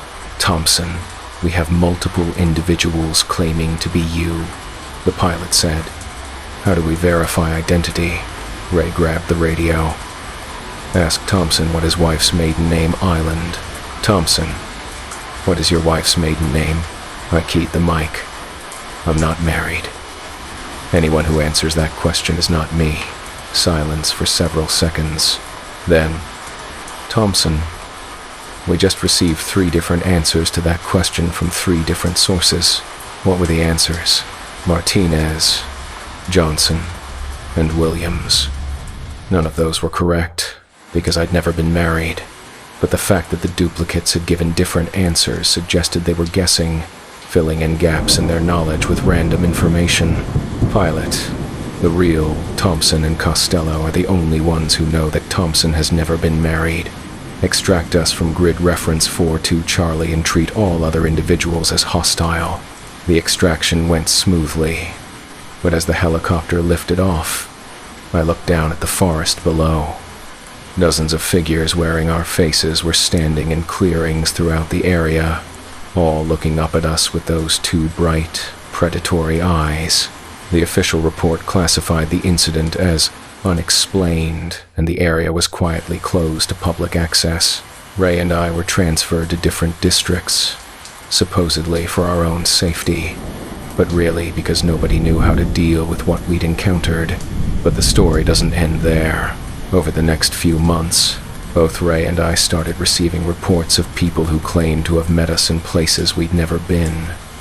Hikers who said we'd given them directions on trails we'd never walked. Shop owners who insisted we'd bought supplies in towns we'd never visited. Most disturbing were the reports from other Forest Service personnel. Rangers who swore they'd worked with us on investigations we'd never been part of, using voices and mannerisms they recognized, but discussing cases that didn't exist in any official records. The duplicates had left the forest. They were out there in the world, living alternate versions of our lives, doing jobs we'd never been assigned, having conversations we'd never had. Ray retired early and moved to Florida. said he couldn't handle the uncertainty of never knowing if the person claiming to be his colleague was really human. I transferred to a desk job in the regional office. No more field work, no more time alone in the deep forest, because I realized that whatever created those duplicates was still out there, still learning, still copying, and the next time someone goes missing in the Cascade National Forest, how will we know if the person we find is really the person we're looking for? The forest keeps its secrets, but sometimes those secrets walk out of the woods wearing our faces, carrying our voices, living our lives better than we ever could. If you work in the wilderness, if you spend time alone in places where no one can verify your identity, be careful who you trust. Be careful what questions you answer, and be careful how much of yourself you reveal, because there are things in the deep woods that are very good at learning. And once they've learned enough about you, they might decide they don't need you anymore. Check your personnel records. Verify your colleagues' identities. Ask questions only the real person would know, because the person sitting next to you might know everything about you, except how it feels to actually be you. And by the time you figure that out, it might be too late. My crew was waving at me from across the valley, but all 4 of them were sitting around our campfire behind me, 3 weeks into what was supposed to be a routine timber survey in the North Cascades, and I was starting to question whether I'd picked the right crew for this job. Tommy Briggs was solid, 20 years of logging experience, and knew these mountains better than most. But the other 3 were newer guys, city boys who'd signed up for forestry work thinking it would be like a paid camping trip. They weren't entirely wrong. The Washington Department of Natural Resources had contracted our crew to survey a remote section of old-growth forest, documenting trees that might be suitable for selective harvesting. It was good work. Outdoors, decent pay, and far enough from civilization that we could work without interference from environmental protesters or curious tourists. The area we'd been assigned was about as remote as you could get in the lower 48, 40 miles from the nearest road, accessible only by helicopter or a 2-day hike through terrain that would challenge experienced mountaineers. Most of the trees here hadn't been touched by human hands since the Native Americans stopped managing these forests centuries ago. Our base camp was set up in a small meadow beside a creek, surrounded by Douglas firs that towered 300 feet above us. Some of these giants had been growing since before Columbus reached the Americas. It was the kind of place that made you feel small and temporary, like you were just passing through something much larger and more permanent than yourself. The work was straightforward but labor-intensive. We'd hike out each morning in different directions, marking trees that met specific criteria for size, health, and accessibility. GPS coordinates, diameter measurements, height estimates, notes about any defects or disease. By the end of 3 weeks, we'd have a comprehensive map of harvestable timber in a 10-square-mile area. Tommy and I handled the technical work while the younger guys, Rodriguez, Patterson, and Williams, did most of the grunt labor. They were good workers, even if they complained more than I liked about the mosquitoes, the cold mountain air, and the lack of cell phone coverage. It was on the morning of day 21 that I first noticed something was off. I was working about a mile south of camp, measuring a particularly impressive cedar that had to be at least 600 years old, when I heard voices coming from across the valley, familiar voices, calling back and forth to each other as they worked. I looked up from my notebook and saw them. 4 figures in bright orange safety vests, spread out across a steep slope on the opposite side of the valley. Even at that distance, I could recognize them by their movements and posture. Tommy's deliberate, methodical pace, Rodriguez's tendency to gesture wildly when he talked, Patterson's habit of stopping every few minutes to rest, Williams's way of scrambling up steep terrain like a mountain goat. "Hey!" I shouted, waving my arms above my head. All 4 figures stopped what they were doing and waved back. I could hear their voices echoing across the valley, but couldn't make out specific words. I made a note in my GPS unit and continued working. assuming they'd taken a different route to get to that section of forest. We'd planned to survey that area later in the week, but Tommy was experienced enough to adapt our schedule if he found better access than we'd originally mapped. About an hour later, I headed back toward camp for lunch. The hike took me through dense forest and over a couple of small ridges, so I lost sight of the crew on the opposite slope. When I reached camp, all 4 men were sitting around our fire, eating sandwiches and comparing notes from their morning's work. "How'd you guys get back here so fast?" I asked Tommy. He looked up from his logbook with a confused expression. "What do you mean? I saw you all working the south slope across the valley about an hour ago. You must have really hustled to beat me back here." Tommy frowned. "We've been working the north section all morning. Haven't been anywhere near the south slope." I pulled out my GPS unit and showed him the coordinates where I'd seen them. "You sure?" "I watched you guys for at least 10 minutes. Positive," Tommy said. "We've been within a half-mile of camp since dawn." Rodriguez nodded. "I can vouch for that. We've been together all morning." I stared at the GPS coordinates, then looked back at each member of my crew. They all seemed genuinely confused by my question, and I had no reason to doubt them. But I was certain of what I'd seen. "Must have been another survey crew," I said finally. "In this area?" Tommy shook his head. "We're the only team scheduled for this section. DNR would have told us if there were other crews working nearby." That afternoon, I radioed base camp to ask if any other teams were operating in our area. The response was definitive. We were the only survey crew within 50 miles.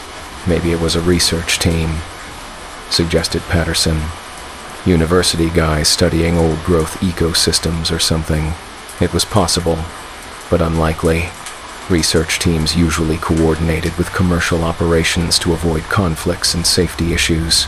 That evening, as we sat around the fire comparing the day's measurements, I couldn't shake the image of those 4 figures working across the valley. The more I thought about it, the more certain I became that they'd been wearing our exact same equipment. Same orange vests, same hard hats, same tool belts. "Tommy," I said, "tomorrow I want to hike over to that south slope and see if whoever was there left any signs." Tommy nodded. "Good idea. If there's another crew operating in our area without authorization, DNR needs to know about it." The next morning, I set out early for the south slope, while the rest of the crew continued their planned survey work. The hike was more challenging than I'd expected. Steep terrain, thick undergrowth, and several creek crossings that weren't marked on our maps. When I finally reached the area where I'd seen the figures working, I found clear evidence of recent activity. Trees marked with spray paint, measuring tape wrapped around trunks, fresh boot prints in muddy areas near the creek. But something about the markings bothered me. The spray paint symbols were identical to the system we used. Same colors, same abbreviations, same spacing and placement. The measuring techniques showed the same methodology we'd been trained on. Even more disturbing, the boot prints in the mud matched the distinctive tread patterns I'd seen around our own camp. Tommy wore Danner boots with a specific lug pattern. Rodriguez had Timberlands with a unique heel design. Patterson's cheap Walmart boots left a characteristic square impression. I was looking at evidence that my own crew had been working this area, but I knew for certain they'd been elsewhere when these marks were made. I took photos of everything and collected GPS coordinates for each marked tree. When I compared the data to our master survey, I found something that made my blood run cold. The measurements were identical to trees we'd already surveyed in completely different locations. Same diameter readings, same height estimates, same condition notes, but these trees were different species, in different terrain, miles away from our previous work sites. It was like someone had copied our existing data and applied it randomly to new locations. That evening, I showed my findings to Tommy. His weathered face grew increasingly grim as he studied the photos and data. "This doesn't make sense," he said finally. "These measurements, I remember taking these exact readings, but not here. These were from that stand of old-growth fur we surveyed last week. That's what I thought too, I said. Someone's been copying our work, but why? And how would they get access to our data? Before I could answer, Rodriguez called out from across camp. "Hey, boss, come look at this." He was standing at the edge of our campsite, pointing toward the tree line about 100 yards away. Following his gaze, I saw a flicker of orange through the trees. "Someone's out there," Patterson said, reaching for his binoculars. Through the lenses, I could see a figure in a safety vest moving through the forest. The distance and thick vegetation made it hard to get a clear view, but the person appeared to be carrying surveying equipment. "Hello," I shouted toward the trees. The figure stopped and turned in our direction. Even through the binoculars, I couldn't make out facial features, but something about the way the person stood was familiar. "You see that?" Tommy asked, taking the binoculars from Patterson. "Yeah," I said. "Looks like we've got company." Tommy studied the figure for a long moment, then lowered the binoculars with a disturbed expression. "That's me," he said quietly. "What?" "That person. They're standing exactly the way I stand. Same posture, same way of holding equipment. Hell, they're even wearing the same style hard hat." I took the binoculars back and focused on the figure. Tommy was right. The resemblance was uncanny. Not just the equipment, but the mannerisms. The way the person moved through the forest. As we watched, the figure raised its arm and waved at us. The gesture was perfectly casual, friendly, like a colleague acknowledging our presence. We all waved back automatically. Then the figure turned and disappeared deeper into the forest. "Should we follow them?" Williams asked. I was tempted, but something about the encounter felt wrong. "No," I said. "We stick together and continue our work, but everyone stays alert." Over the next 2 days, we encountered the mysterious figure multiple times, always at a distance, always partially obscured by trees or terrain, but always clearly visible enough to recognize the familiar equipment and mannerisms. The disturbing part was that the figure seemed to be mimicking different members of our crew on different occasions. Sometimes it moved like Tommy, methodical and experienced. Sometimes it had Rodriguez's energetic, almost hyperactive way of working. Once, I swore I saw it resting against a tree in the exact same way Patterson always did when he got tired. Each time we tried to approach, the figure would disappear into the dense forest before we could get close enough for a clear view. But on the morning of day 24, everything changed. I was working alone about half a mile from camp, measuring a grove of ancient hemlocks, when I heard footsteps approaching through the underbrush, heavy boots on fallen leaves, moving with confident familiarity through terrain that should have been challenging for anyone not intimately familiar with these mountains. "Tommy?" I called out. "Yeah, it's me," came the reply in Tommy's distinctive gravelly voice. He emerged from behind a cluster of trees, wearing his usual work gear and carrying his surveying equipment. Everything looked normal. Same weathered face, same gray beard, same way of moving through the forest that I'd been watching for 3 weeks. "Find anything interesting over here?" he asked, pulling out his own notebook. "Just logging some of these older hemlocks," I said. "How's the crew doing back at camp?" "Rodriguez is complaining about his feet, as usual. Patterson's taking a break. Williams is working that steep section we talked about." All normal responses, delivered in Tommy's familiar tone and speech patterns, but something nagged at me. A small detail that didn't fit. "Tommy," I said carefully, "what was the diameter measurement on that big cedar we found yesterday?" He flipped through his notebook, running his finger down columns of numbers. 47 inches dBH, he said without hesitation. The measurement was correct, but we hadn't found any cedar yesterday. We'd been working exclusively in sections dominated by fir and hemlock. "You sure about that?" I asked. Tommy looked up from his notebook with a slightly confused expression. "Sure about what?" The cedar. You said 47 inches. Yeah, that's right. Why? But I knew it wasn't right. The 47-inch measurement was from a tree we'd surveyed 2 weeks ago, in a completely different area. Just double-checking, I said, but my hand was moving instinctively toward the radio clipped to my belt. Tommy noticed the movement and his expression changed. The confusion disappeared, replaced by something much more focused and alert. "Problem?" he asked. Instead of answering, I keyed my radio. "Base camp. This is Rodriguez." "Tommy's status. Please. Rodriguez here," came the immediate reply. "Tommy's right here with us, working on the equipment inventory." Tommy, the real Tommy, was back at camp. But another Tommy was standing 10 feet away from me, watching me with eyes that suddenly seemed much too bright. "Interesting," the fake Tommy said with a smile that showed too many teeth. "You're smarter than most." I backed away slowly, keeping the radio ready. "What are you?"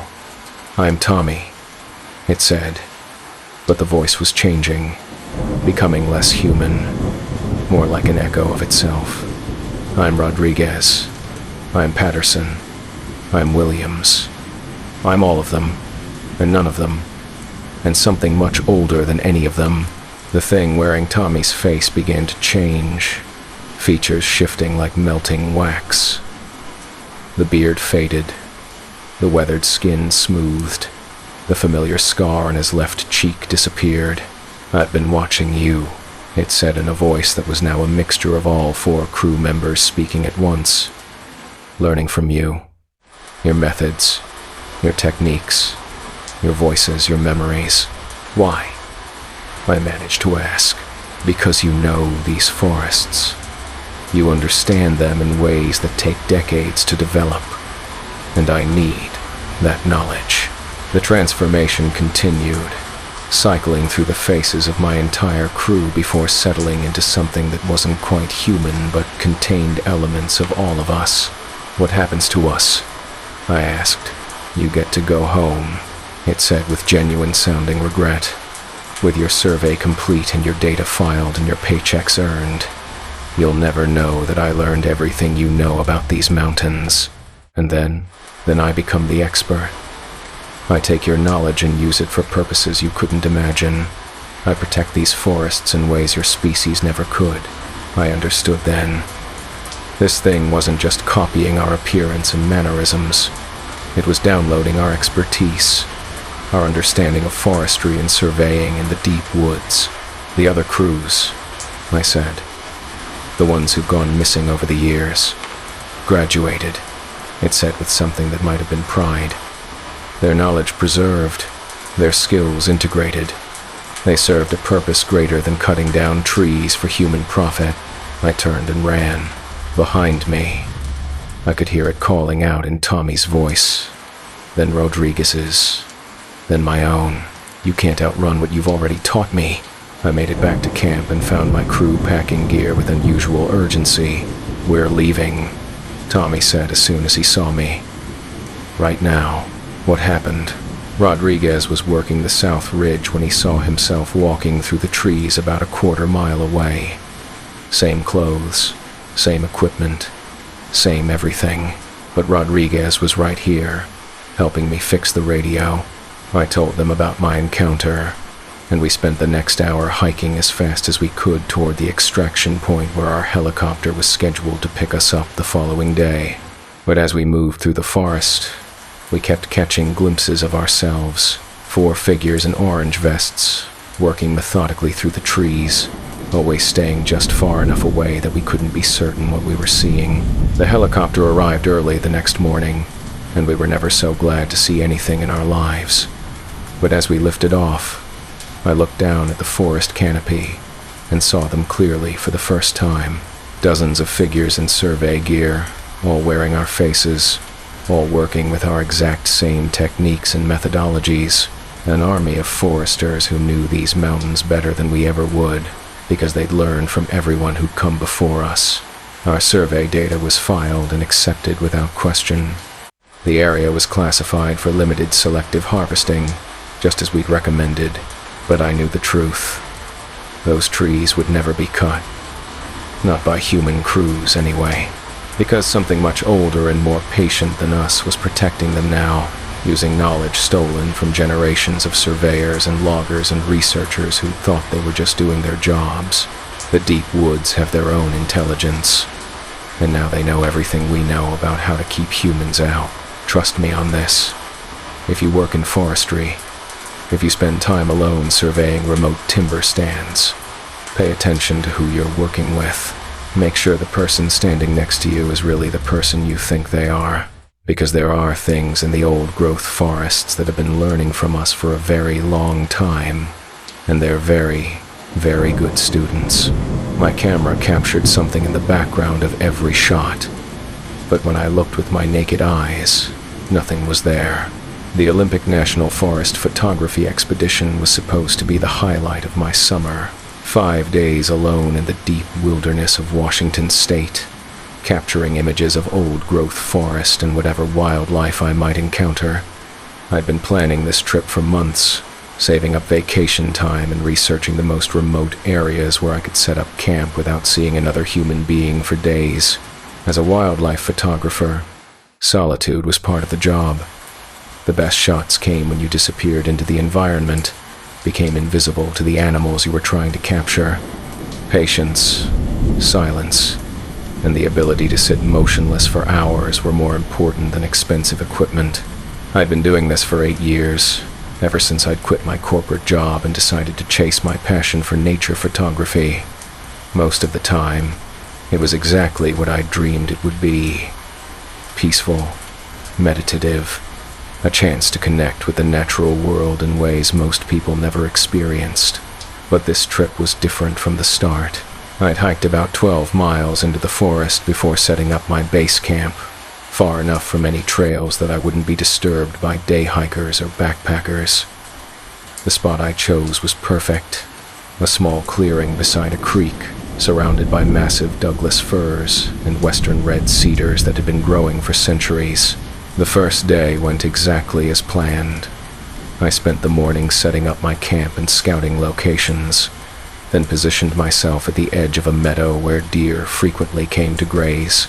By evening, I'd captured some decent shots of a small herd, including a magnificent 8-point buck that posed for me like a professional model. It was while I was reviewing the images on my camera's LCD screen that I first noticed something odd. In the background of every photo, just at the edge of the frame, there was a dark shape.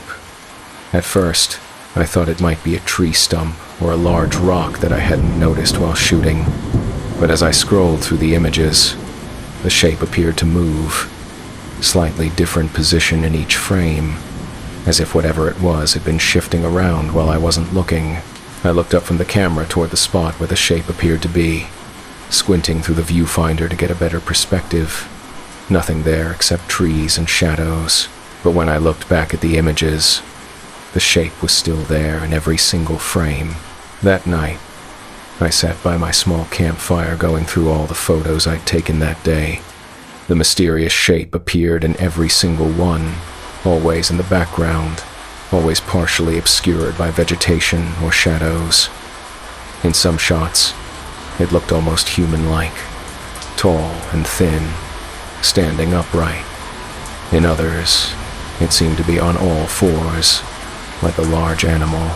But the strangest thing was how it seemed to be watching me.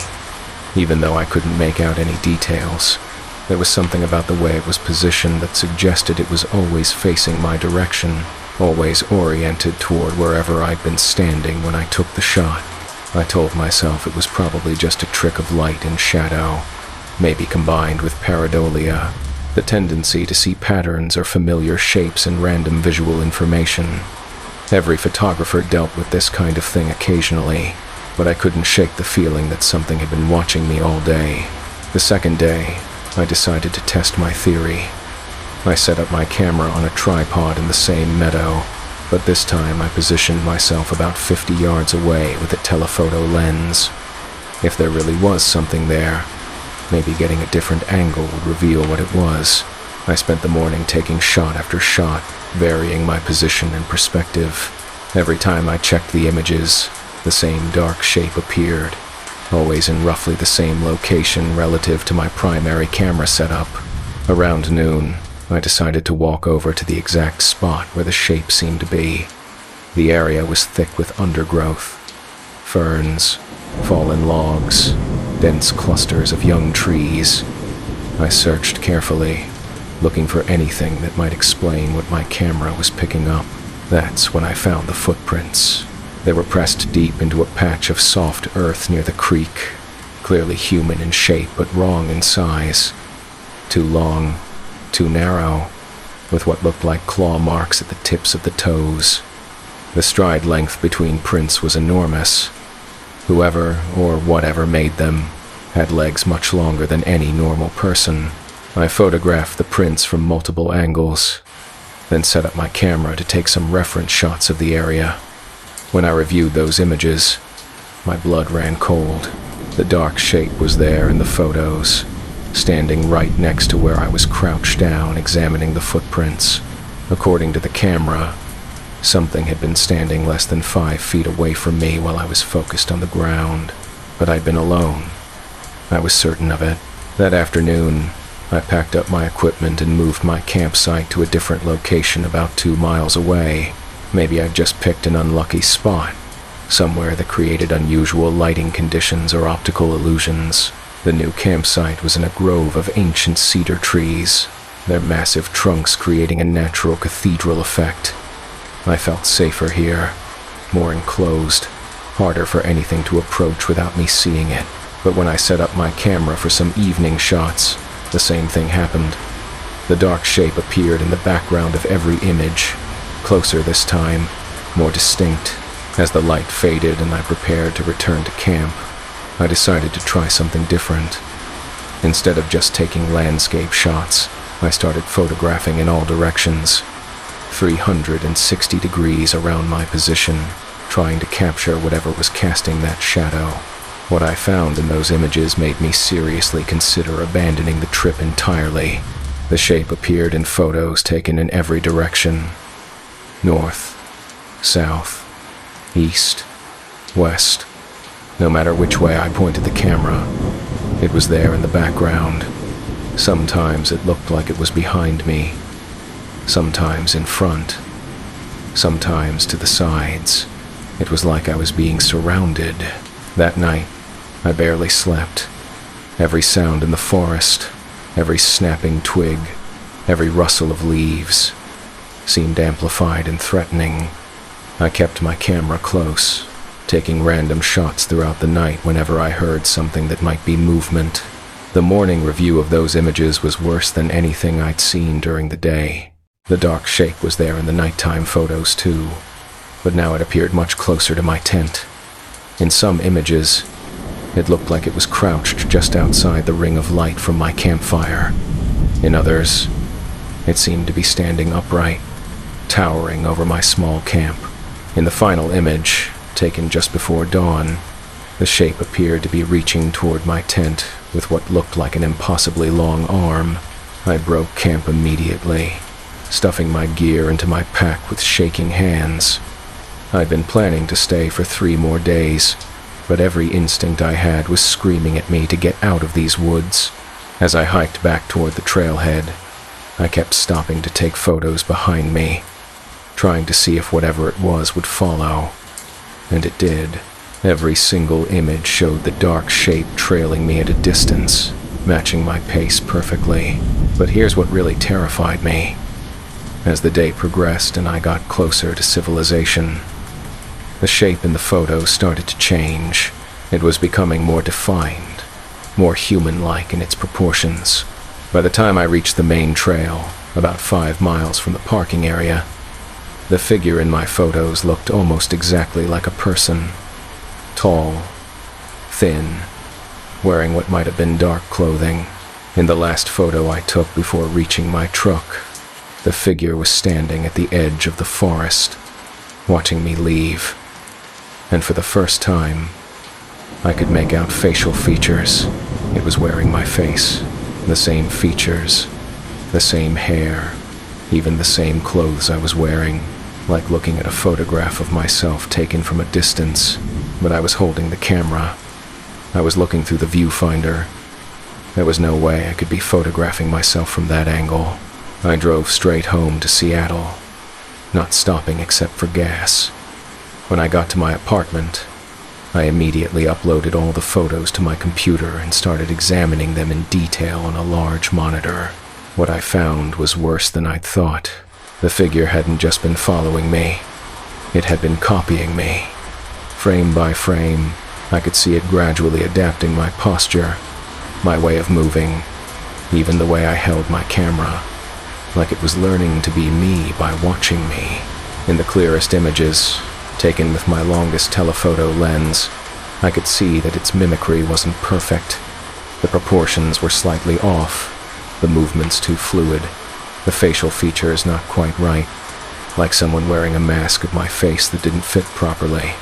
But it was getting better. Each successive photo showed improvement in the imitation. I spent the next few days researching similar experiences online, diving deep into forums dedicated to unexplained phenomena and cryptid encounters. What I found was disturbing. Other photographers had reported similar experiences. Shapes that appeared in photos but not to the naked eye.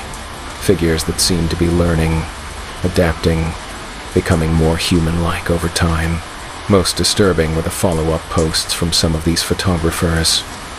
Stories of returning home to find that friends and family insisted they'd been acting strangely. Different mannerisms, different speech patterns, different responses to familiar situations. Some reported seeing themselves in places they'd never been, captured in other people's photos or security camera footage. Others described encounters with people who claimed to have met them recently, despite having never seen these individuals before in their lives. One photographer from Oregon had stopped posting entirely after claiming that something had graduated from copying him in photos to copying him in real life. His final post was a single sentence: "It doesn't need the camera anymore." I tried to convince myself these were just internet horror stories, urban legends spread by people with too much imagination and too much time. But I couldn't stop thinking about that last photo I'd taken. The figure with my face standing at the edge of the forest. A week after I returned from the trip, my neighbor knocked on my door with a strange question. "Hey, Ben," she said. "Was that you I saw coming home really late last night? Around 3 in the morning? I'd been asleep by 10 p.m., exhausted from processing photos and trying to make sense of what had happened in the forest." "No," I said. "Why?" "It's weird," she said, looking uncomfortable. "I could have sworn it was you. Same height, same build, same way of walking. But when I waved at you from my window, you just stared at me. Didn't wave back or anything. And your eyes," she shuddered. "Your eyes looked wrong somehow." "What do you mean?" "Wrong. Too bright. Like they were reflecting light, you know? Like an animal's eyes in headlights." After she left, I checked the building's security camera footage. Sure enough, at 2:57 a.m., a figure matching my description had walked up to the building's entrance and stood there for several minutes, staring directly at the camera, but the face was wrong. Same features as mine, but the expression was off.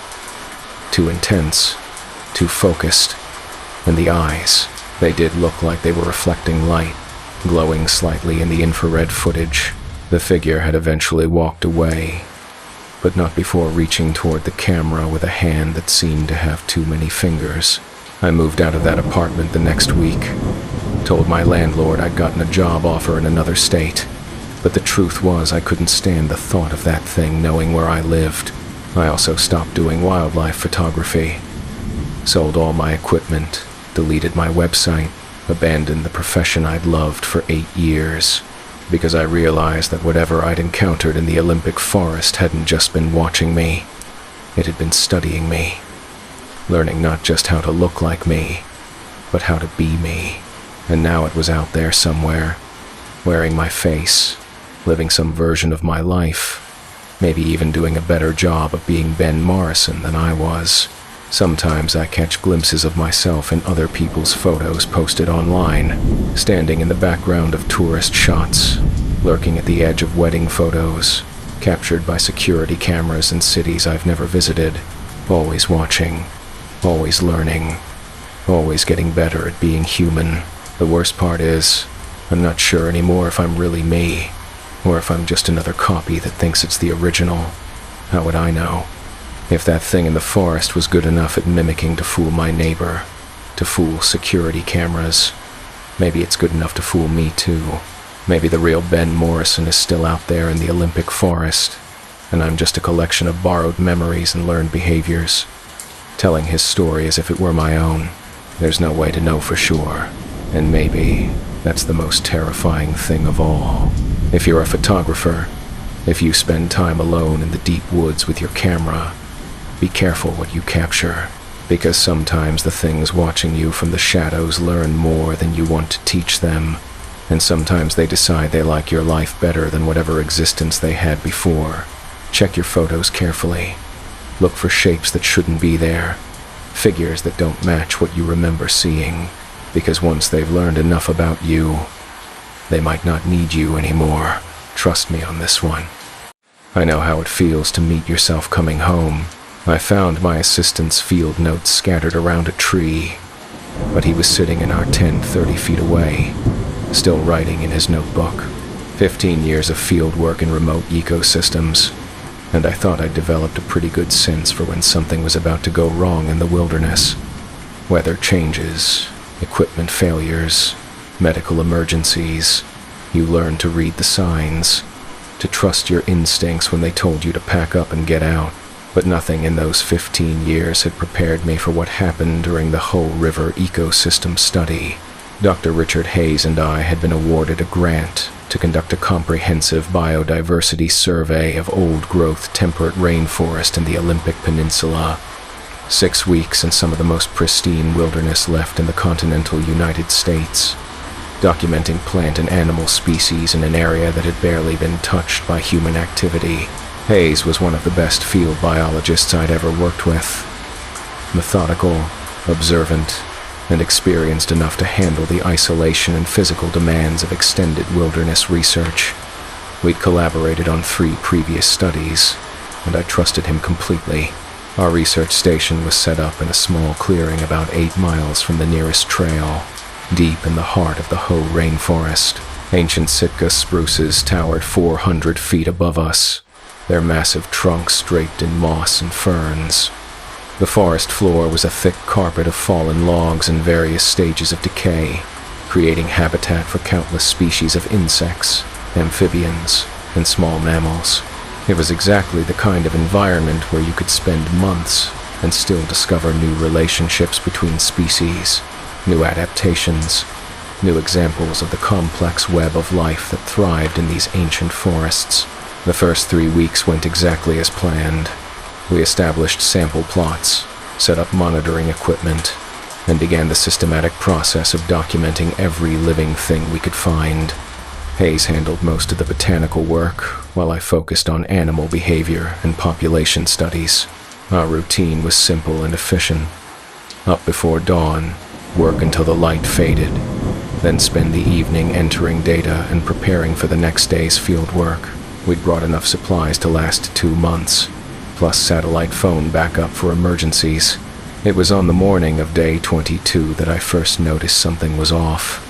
I'd spent the previous afternoon setting up camera traps along animal trails about a quarter-mile from our camp. When I went out early to check the first trap, I found something that made me stop cold. Scattered around the base of a massive cedar tree were pages from a field notebook. The paper was slightly damp from the morning dew, but the writing was clearly legible. Detailed species observations, GPS coordinates, sketches of plant specimens, all in Hayes' distinctive handwriting. I picked up one of the pages and read through his notes about a cluster of rare ghost pipe plants we'd discovered the week before. The observations were thorough and accurate, exactly the kind of detailed documentation Hayes was known for. but I was confused about why his notes were scattered around this tree. We hadn't worked this area together, and Hayes was meticulous about keeping his notebooks organized and protected. I gathered up all the pages I could find, about 8 sheets total, and headed back toward camp to ask Hayes about them. When I arrived, I found him sitting outside our tent, writing in his field notebook. He looked up as I approached, then glanced down at the pages in my hand. "Where did you find those?" he asked. "Scattered around that big cedar about 200 yards northeast of here. Are they yours?" Hayes set down his pen and examined the papers. "These are my notes," he said slowly, "but I didn't drop them out there. This notebook hasn't left the tent since yesterday evening." I looked at the notebook in his lap, then at the loose pages in my hand. The handwriting was identical, and the content matched entries I'd seen him making over the past few days. "Maybe they blew out of the tent during the night?" I suggested. Hayes shook his head. "I keep my notebooks in the waterproof case, and look, they're duplicates." He was right. The loose pages I'd found contained observations that were also recorded in his notebook, written in identical handwriting. But they weren't torn-out pages. They were complete duplicates of work he'd done while sitting in our tent. "That's impossible," I said. "I know," Hayes replied, but his voice was troubled. "Someone would have had to copy my handwriting perfectly, along with all the technical details and coordinates." We spent the next hour comparing the duplicate pages to Hayes's original notebook. The match was perfect, not just the handwriting, but the paper quality, ink color, even the pressure patterns where his pen had pressed into the page. "Could someone have stolen your notebook during the night and copied it?" I asked. "How? We're 8 miles from the nearest trail. Who would even know we're out here?" It was a good point. Our research location was so remote that we hadn't seen another human being since the helicopter had dropped us off 3 weeks ago. That afternoon, I decided to check our motion-activated camera traps to see if they'd captured anything unusual. We had 6 cameras positioned along animal trails in different directions from our camp, all equipped with infrared flash for night photography. What I found on those cameras made my skin crawl. Camera number 3, positioned about 300 yards south of camp, had captured a series of images taken around 2:30 in the morning. The first few frames showed nothing unusual, just the normal nocturnal activity you'd expect in an old-growth forest. But in frame number 7, there was a human figure. The person was crouched beside the trail, examining something on the ground. The infrared flash had captured them clearly. Medium height, wearing field clothes similar to our own, carrying what looked like a notebook and pen. The figure was Hayes. Same build, same posture, same way of holding his equipment. But Hayes had been in our tent at 2:30 in the morning, sleeping less than 10 feet away from me.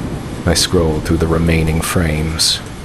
The figure appeared in several more images, always engaged in what looked like scientific field work, taking notes, examining plants, measuring specimens. In the final frame, the figure was looking directly at the camera. Even in the stark black and white of the infrared image, I could see Hayes's face clearly. Same features, same expression of focused concentration he wore when he was deep into his research. But there was something wrong with the eyes. They reflected the infrared flash like an animal's eyes, glowing white in the darkness. "Hayes," I called out. "You need to see this." He came over and studied the camera's LCD screen, his face growing pale as he scrolled through the images. "That's not possible," he whispered. "I know," I said. "But there you are." But I was asleep. "You saw me. I was in the tent all night. I had seen him.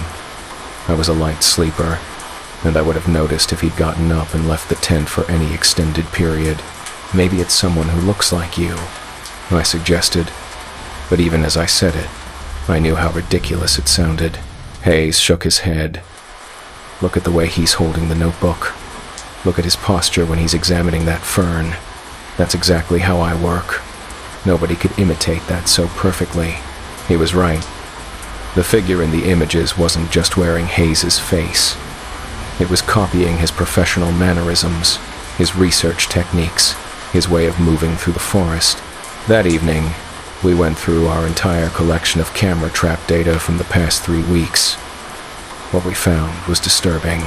Starting around day 10 of our study, the cameras had been capturing images of both of us working in areas where we'd never been, always at night, always engaged in research activities, always displaying our exact same techniques and behaviors.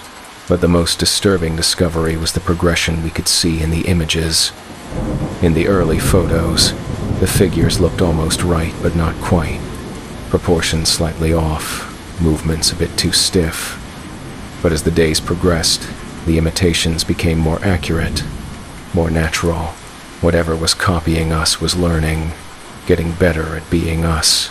We need to leave, Hayes said after we'd finished reviewing all the images. I agreed, but we had a problem. Our scheduled pickup wasn't for another 2 weeks, and our satellite phone couldn't get a signal through the thick canopy of old-growth trees. We'll have to hike out, I said. 8 miles to the main trail, then another 12 to the ranger station. Hayes nodded. We can make it in 1 day if we start early and travel light.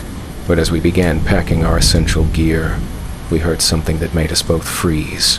Voices in the forest. 2 men talking quietly, their conversation just audible through the massive tree trunks. Sample plot 7 needs more detailed measurements. Agreed. The bryophyte diversity is much higher than expected. The voices were ours. Hayes and I, having a technical discussion about our research, but we were both standing in our campsite, listening to ourselves talk in the darkness beyond our fire. That's impossible, Hayes whispered. The conversation continued, moving slowly through the forest in the direction of our sample plots. Professional dialogue about species distribution and ecosystem relationships, delivered in our exact voices and using our specific technical vocabulary. I grabbed my flashlight and headed toward the voices, but Hayes caught my arm. "Don't," he said. "Let's just get out of here." We spent the rest of the night sitting by our fire, listening to ourselves conduct research in the forest around us. Sometimes the voices were close enough that we could make out specific words. Other times they faded into the distance, only to return from a different direction. At dawn, we broke camp and started hiking toward the main trail. But as we walked, we kept hearing our own voices calling to each other from different parts of the forest. "Over here. I found something interesting. What's the GPS reading on that specimen? Did you bring the measuring tape?" The conversations were so natural, so perfectly accurate to the way we actually worked together, that several times I found myself automatically responding before catching myself. About 3 miles into our hike, we encountered something that stopped us cold. A research station, set up in a small clearing almost identical to the one we'd just abandoned. Same type of tent, same equipment layout, same organization of supplies. And working at the station were 2 figures in field clothes, bent over notebooks and specimen containers. They looked exactly like us. "Jesus Christ," Hayes breathed. The duplicate researchers looked up as we approached, and I found myself staring into my own face.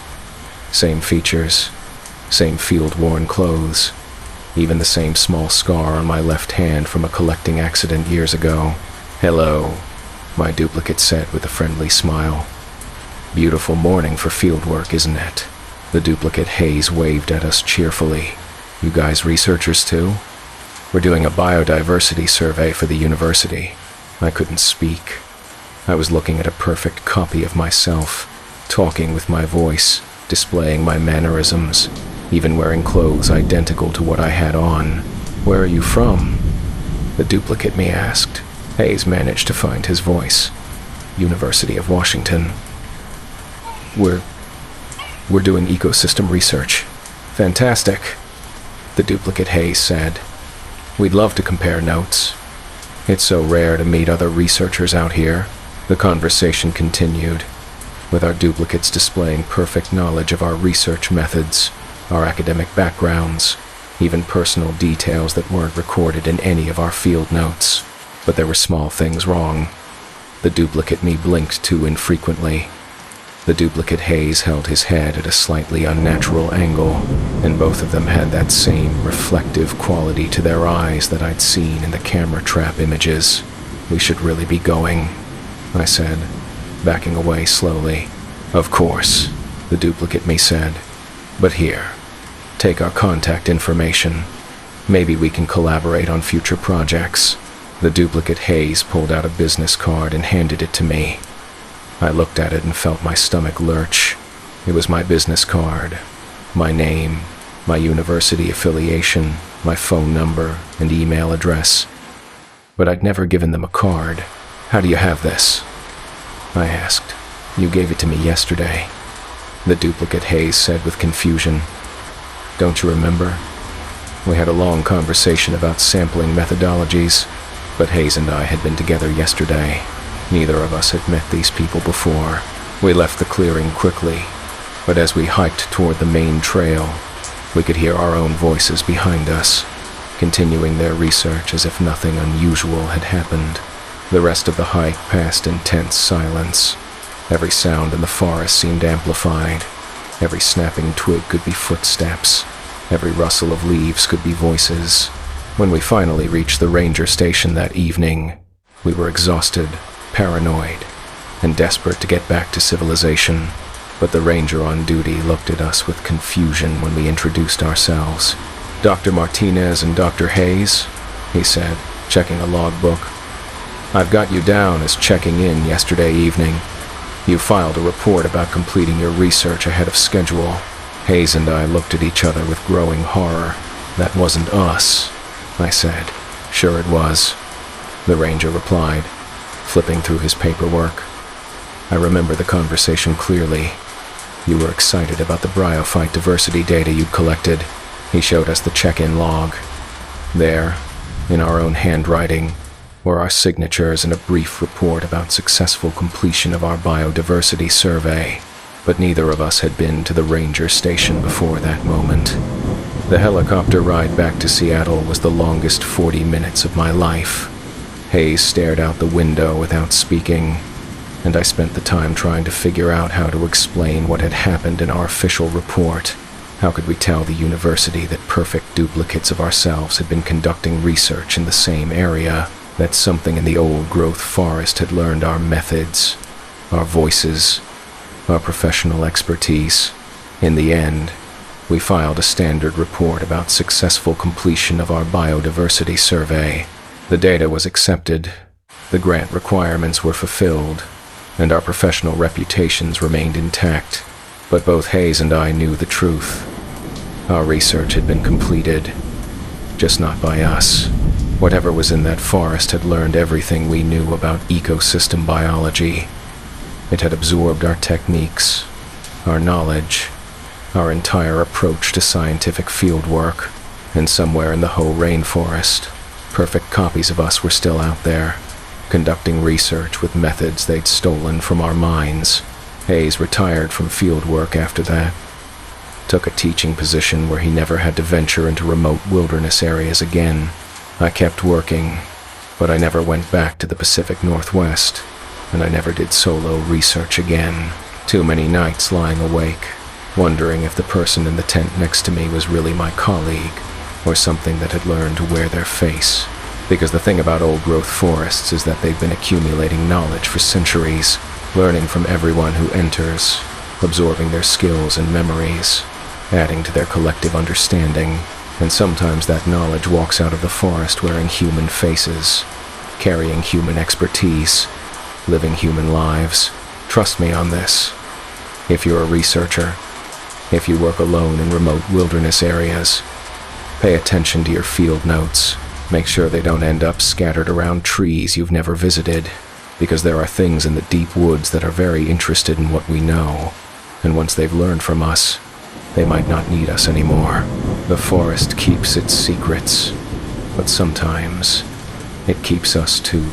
I watched myself walk out of the woods carrying my own chainsaw, while I was still using it to clear a fallen tree. 26 years I'd been doing trail maintenance for the National Park Service, and I thought I'd learned to expect the unexpected in the backcountry. Storms that could change a familiar trail into an obstacle course overnight. Flash floods that carved new creeks where none had existed the day before. Rock slides that erased sections of path you'd walked 1,000 times. But what happened during the September maintenance run in the North Cascades was something no amount of experience could have prepared me for. The assignment was routine. A week-long solo trip to clear storm damage from the Cascade Pass Trail and its connecting routes. Hurricane-force winds had swept through the area in late August, bringing down trees across multiple trail sections and creating hazards that needed immediate attention before the heavy winter snows arrived. I'd done this kind of work countless times. Load up the truck with chainsaws, hand tools, and a week's worth of supplies. Hike into the most remote damage sites. Work alone for days at a time, cutting through fallen trees and rebuilding trail sections. It was solitary work, but I preferred it that way. No tourists asking questions, no supervisors checking over my shoulder, just me in the forest and the satisfaction of keeping the trails open for future visitors. The first 3 days went exactly as planned. I worked my way up the main trail, clearing windfall and marking sections that would need more extensive repair work in the spring. The damage was extensive but manageable. Mostly smaller trees and branches that could be cut and moved with standard equipment. It was on the morning of day 4 that I first noticed something was off. I was working on a particularly large Douglas fir that had fallen across the trail about 6 miles from the trailhead. The tree was maybe 4 feet in diameter, requiring careful planning to cut it safely without damaging the trail surface or creating additional hazards. I'd been at it for about an hour, making my relief cuts and planning my final approach, when I heard the sound of another chainsaw starting up somewhere in the forest behind me. I shut off my saw and listened carefully. The sound was coming from maybe 200 yards away, through thick timber where no official trails existed. The engine note was familiar. Same pitch and rhythm as my own steel MS-461, the workhorse saw I'd been using for trail maintenance for the past 5 years. My first thought was that another maintenance crew was working in the area, maybe dealing with damage that hadn't been reported yet. But according to my work orders, I was the only person assigned to this section of the Cascades. I pulled out my radio and tried to reach the district office. Marble Mount. This is Rodriguez. Are there any other maintenance crews working the Cascade Pass area this week? Static hissed for several seconds before a weak signal came through. Rodriguez, you're breaking up. Say again? Are there other crews in my work area? I'm hearing chainsaw activity about 200 yards from my position. Negative, Rodriguez. You're the only maintenance worker in that sector. Might be a contractor working on private land, but I knew the area well enough to be certain there was no private land within miles of my location. Everything around here was National Park Service or Forest Service jurisdiction. I started my saw again and went back to work, but I kept an ear out for the other chainsaw. It continued running intermittently, always maintaining roughly the same distance from my position. Whenever I moved to a new section of trail, the other saw seemed to move with me, staying parallel to my route through the forest. Around midday, I decided to investigate. I shut off my saw and hiked through the timber toward where the sound had been coming from, following a bearing on my compass and marking my route so I could find my way back to the trail. After about 10 minutes of bushwhacking through thick undergrowth, I found something that made me stop cold. A fresh clearing, maybe 20 feet across, where several trees had been cut down with professional precision. The stumps were clean, cut at exactly the right height and angle to minimize environmental impact. Wood chips were scattered around the area in patterns I recognized from my own work. Someone had been doing trail maintenance, but there was no trail here. I examined the cut stumps more closely. The chainsaw work was flawless, exhibiting the kind of technique that came from years of experience. Whoever had done this knew exactly what they were doing, but why cut trees in the middle of the forest? miles from any established trail. I followed the pattern of cut trees and found that they formed a rough line through the forest, as if someone was creating a new trail route. The work was so professional that it could have been an official Park Service project, except no such project existed. I took GPS coordinates and photos of the area, then hiked back to the main trail where I'd left my equipment. But as I worked through the afternoon, I kept hearing that other chainsaw, always staying just out of sight, always maintaining its parallel course through the forest. That evening, I camped at a designated site about half a mile from where I'd been working. As I sat by my small fire eating dinner from a can, I could hear the distant sound of someone moving through the forest. Footsteps on fallen leaves, the occasional snap of a breaking branch. But what bothered me most was how familiar the sounds were. The rhythm of the footsteps, the way the person moved through difficult terrain. It reminded me of my own hiking style, developed over decades of backcountry travel. "Hello," I called out toward the sound. The footsteps stopped immediately. "Park Service maintenance," I shouted. "Who's out there?" Silence answered me, broken only by the distant call of a loon from one of the high lakes. I spent a restless night, waking frequently to sounds that might have been someone moving around my campsite. But every time I checked with my flashlight, I found nothing but empty forest. The next morning, I discovered that my spare chainsaw bar and chain were missing from my equipment cache. I kept backup cutting equipment in a locked metal box, and I was certain I'd secured it properly the night before. But the box was still locked, showing no signs of tampering. The missing equipment had somehow been removed without disturbing the lock or any of the other contents. I radioed the incident to the district office, but the response was predictably bureaucratic. "Rodriguez, are you certain the equipment was in the cache? Sometimes items get misplaced during extended field assignments. I'd been doing this job for 26 years. I didn't misplace critical equipment, but I continued with my assigned work, using my primary saw and making mental notes to requisition replacement gear when I returned to the office. Around noon, I was cutting through another large windfall when I heard footsteps approaching on the trail behind me. I shut off the saw and turned around, expecting to see a hiker or maybe another park employee. What I saw made my blood run cold. A man in Park Service uniform was walking toward me, carrying a chainsaw identical to mine. Same model, same modifications, even the same worn grip tape I'd applied to the handle. The man looked exactly like me. Same height, same build, same weathered face and graying beard. Even the same faded baseball cap with the small tear in the brim that I'd been meaning to replace for months. "Afternoon," the other me said with a friendly nod. "Making good progress on this windfall?" I stared at him, my mind struggling to process what I was seeing. It was like looking into a mirror, except the reflection was moving independently. "Who are you?" I managed to ask. "Tom Rodriguez," he replied, setting down his chainsaw. "Trail maintenance. Been working this section all week." But I was Tom Rodriguez. "I've been working this section all week." "That's not possible," I said. The other Tom tilted his head with a confused expression. "What do you mean?" "I'm Tom Rodriguez. This is my work assignment." He reached into his shirt pocket and pulled out a work order form, handing it to me. I looked at the paperwork and felt my stomach drop. It was identical to my own work order. Same assignment, same dates, same supervisor's signature. But according to this form, Tom Rodriguez had been assigned to clear trail damage starting from the north end of the route, while I'd been working from the south.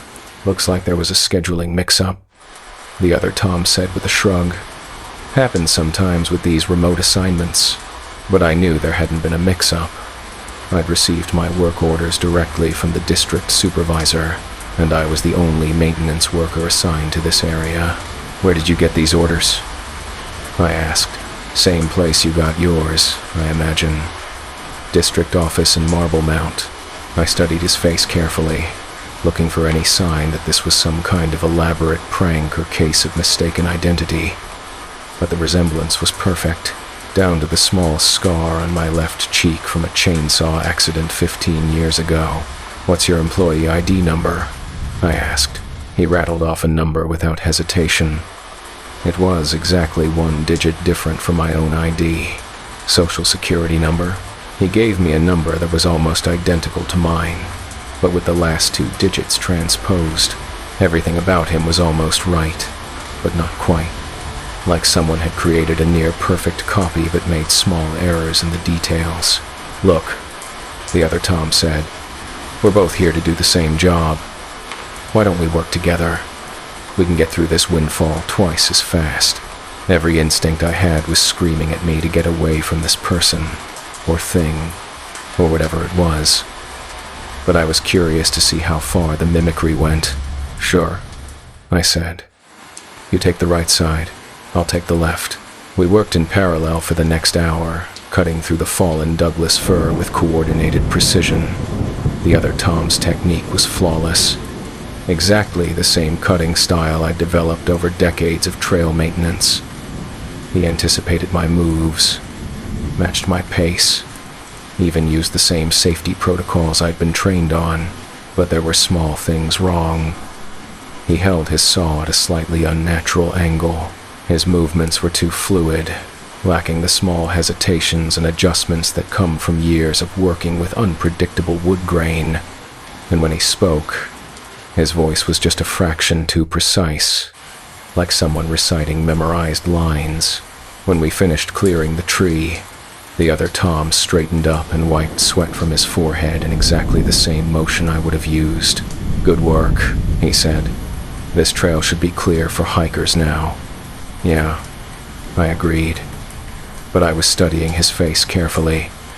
In the bright afternoon sunlight, I could see that his skin had an odd, waxy quality, and his eyes, they were the right color, but they seemed to reflect light differently than normal human eyes. "Well," he said, shouldering his chainsaw, "I should get back to my section. Still have a lot of trail to clear before the end of the week." He turned and walked back down the trail, moving with my exact same gait and posture. I watched until he disappeared around a bend, then immediately pulled out my radio. "Marble Mount, this is Rodriguez. I need to speak with the district supervisor immediately." "Rodriguez, this is Supervisor Jenkins. What's your situation?" "Sir, I just encountered another individual claiming to be Tom Rodriguez, with official work orders for the same assignment I'm currently completing." Long pause. "Rodriguez, are you feeling all right? You sound stressed." "I'm fine, sir. But someone is impersonating a Park Service employee in my work area." "Describe this individual." "He looks exactly like me. Same uniform, same equipment, same everything. He even has work orders with my name on them." Another pause. Longer this time. "Rodriguez, I think you may be experiencing altitude sickness or dehydration. There are no other maintenance workers in your area." "Sir, I know what I saw." "Rodriguez, I'm ordering you to return to base immediately. We'll have a medical evaluation waiting for you." The radio went silent. My supervisor thought I was having some kind of breakdown, but I knew what I'd seen. And more importantly, I knew that whatever was impersonating me was still out there, doing maintenance work on trails that didn't exist, using equipment it had somehow acquired. That evening, I packed up my gear and started hiking back toward the trailhead. But as I walked, I kept hearing the sound of a chainsaw in the distance, always staying parallel to my route. And when I reached my truck at the parking area, I found something that confirmed my worst fears. Fresh wood chips scattered around the vehicle. The same type of chips produced by the specific chainsaw I'd been using all week. Someone had been working here, using my equipment, while I was miles away on the trail. I drove back to the district office and filed a detailed report about the encounter. But I could see the skepticism in my supervisor's eyes as he read through my account. "Rodriguez," he said finally, "you've been doing this job for over 2 decades. You're one of our most reliable workers. But this story, it doesn't make sense. I know how it sounds, I said, but I know what I saw. Take a few days off, Jenkins suggested. Get some rest. We'll have Dr. Patterson give you a fitness evaluation before you return to field duty. I took the time off, but I couldn't stop thinking about that other Tom Rodriguez. Where had he come from? What was he really doing in the forest? And most importantly, what else did he know about me? A week later, I returned to the office for my medical evaluation. Dr. Patterson gave me a clean bill of health, both physical and mental. Whatever you experienced up there, she said. It wasn't a psychological episode. Your stress levels are normal. No signs of hallucination or delusion. Then you believe me? She hesitated. I believe you saw something that disturbed you. Whether it was another person, a case of mistaken identity, or something else, I can't say. I was cleared to return to field duty, but I requested assignments that kept me closer to populated areas. No more solo trips into the deep backcountry, but 6 months later, I started receiving reports that made my skin crawl. Hikers claiming they'd met Tom Rodriguez on remote trails where I'd never worked. Stories of a helpful Park Service employee who'd given them directions and safety advice, using my exact manner of speaking and specific knowledge about trail conditions. Other maintenance workers reported finding professional quality trail work in areas that weren't scheduled for maintenance. Cut logs, cleared brush, repaired trail surfaces, all done with techniques that matched my documented work style. And most disturbing of all, the district office started receiving work orders and reports filed under my name for assignments I'd never been given, in areas I'd never visited. The paperwork was perfect. Correct forms, proper procedures, accurate technical details. But I hadn't written any of it. Rodriguez. Jenkins called me into his office one day. We need to talk about your recent work reports. He showed me a stack of maintenance forms, all bearing my signature and employee ID. According to these reports, you've been exceptionally productive the past few months. Trail work in sectors we didn't even know needed attention. I looked through the forms with growing horror. They documented maintenance work I'd never done, on trails I'd never visited, using equipment I'd never signed out. I didn't write these reports, I said. Jenkins studied my face carefully. The handwriting analysis says otherwise, and the work described in these reports has been verified by other staff. High-quality trail maintenance, exactly matching your documented techniques. It wasn't me. Then who was it? I couldn't answer that question. How do you explain that something in the forest had learned to be you better than you could be yourself? I retired early, taking a pension at 58 and moving to a small town far from any major wilderness areas. Told everyone I was burned out, ready for a change of pace. But the truth was, I couldn't handle the uncertainty of never knowing if the Tom Rodriguez doing maintenance work in the Cascades was really me, or something that had learned to wear my face, because somewhere out there in the deep woods, perfect trail work is still being done by someone who knows my techniques, my procedures, my 3 decades of accumulated knowledge, work that's better than anything I ever did myself. And maybe that's the most terrifying thing of all, the possibility that the copy is actually better at being me than I ever was. If you work alone in the wilderness, if you're an expert at something that takes decades to master, be careful what you teach the forest, because it's always watching, always learning, and once it knows enough, well, it might not need the original anymore.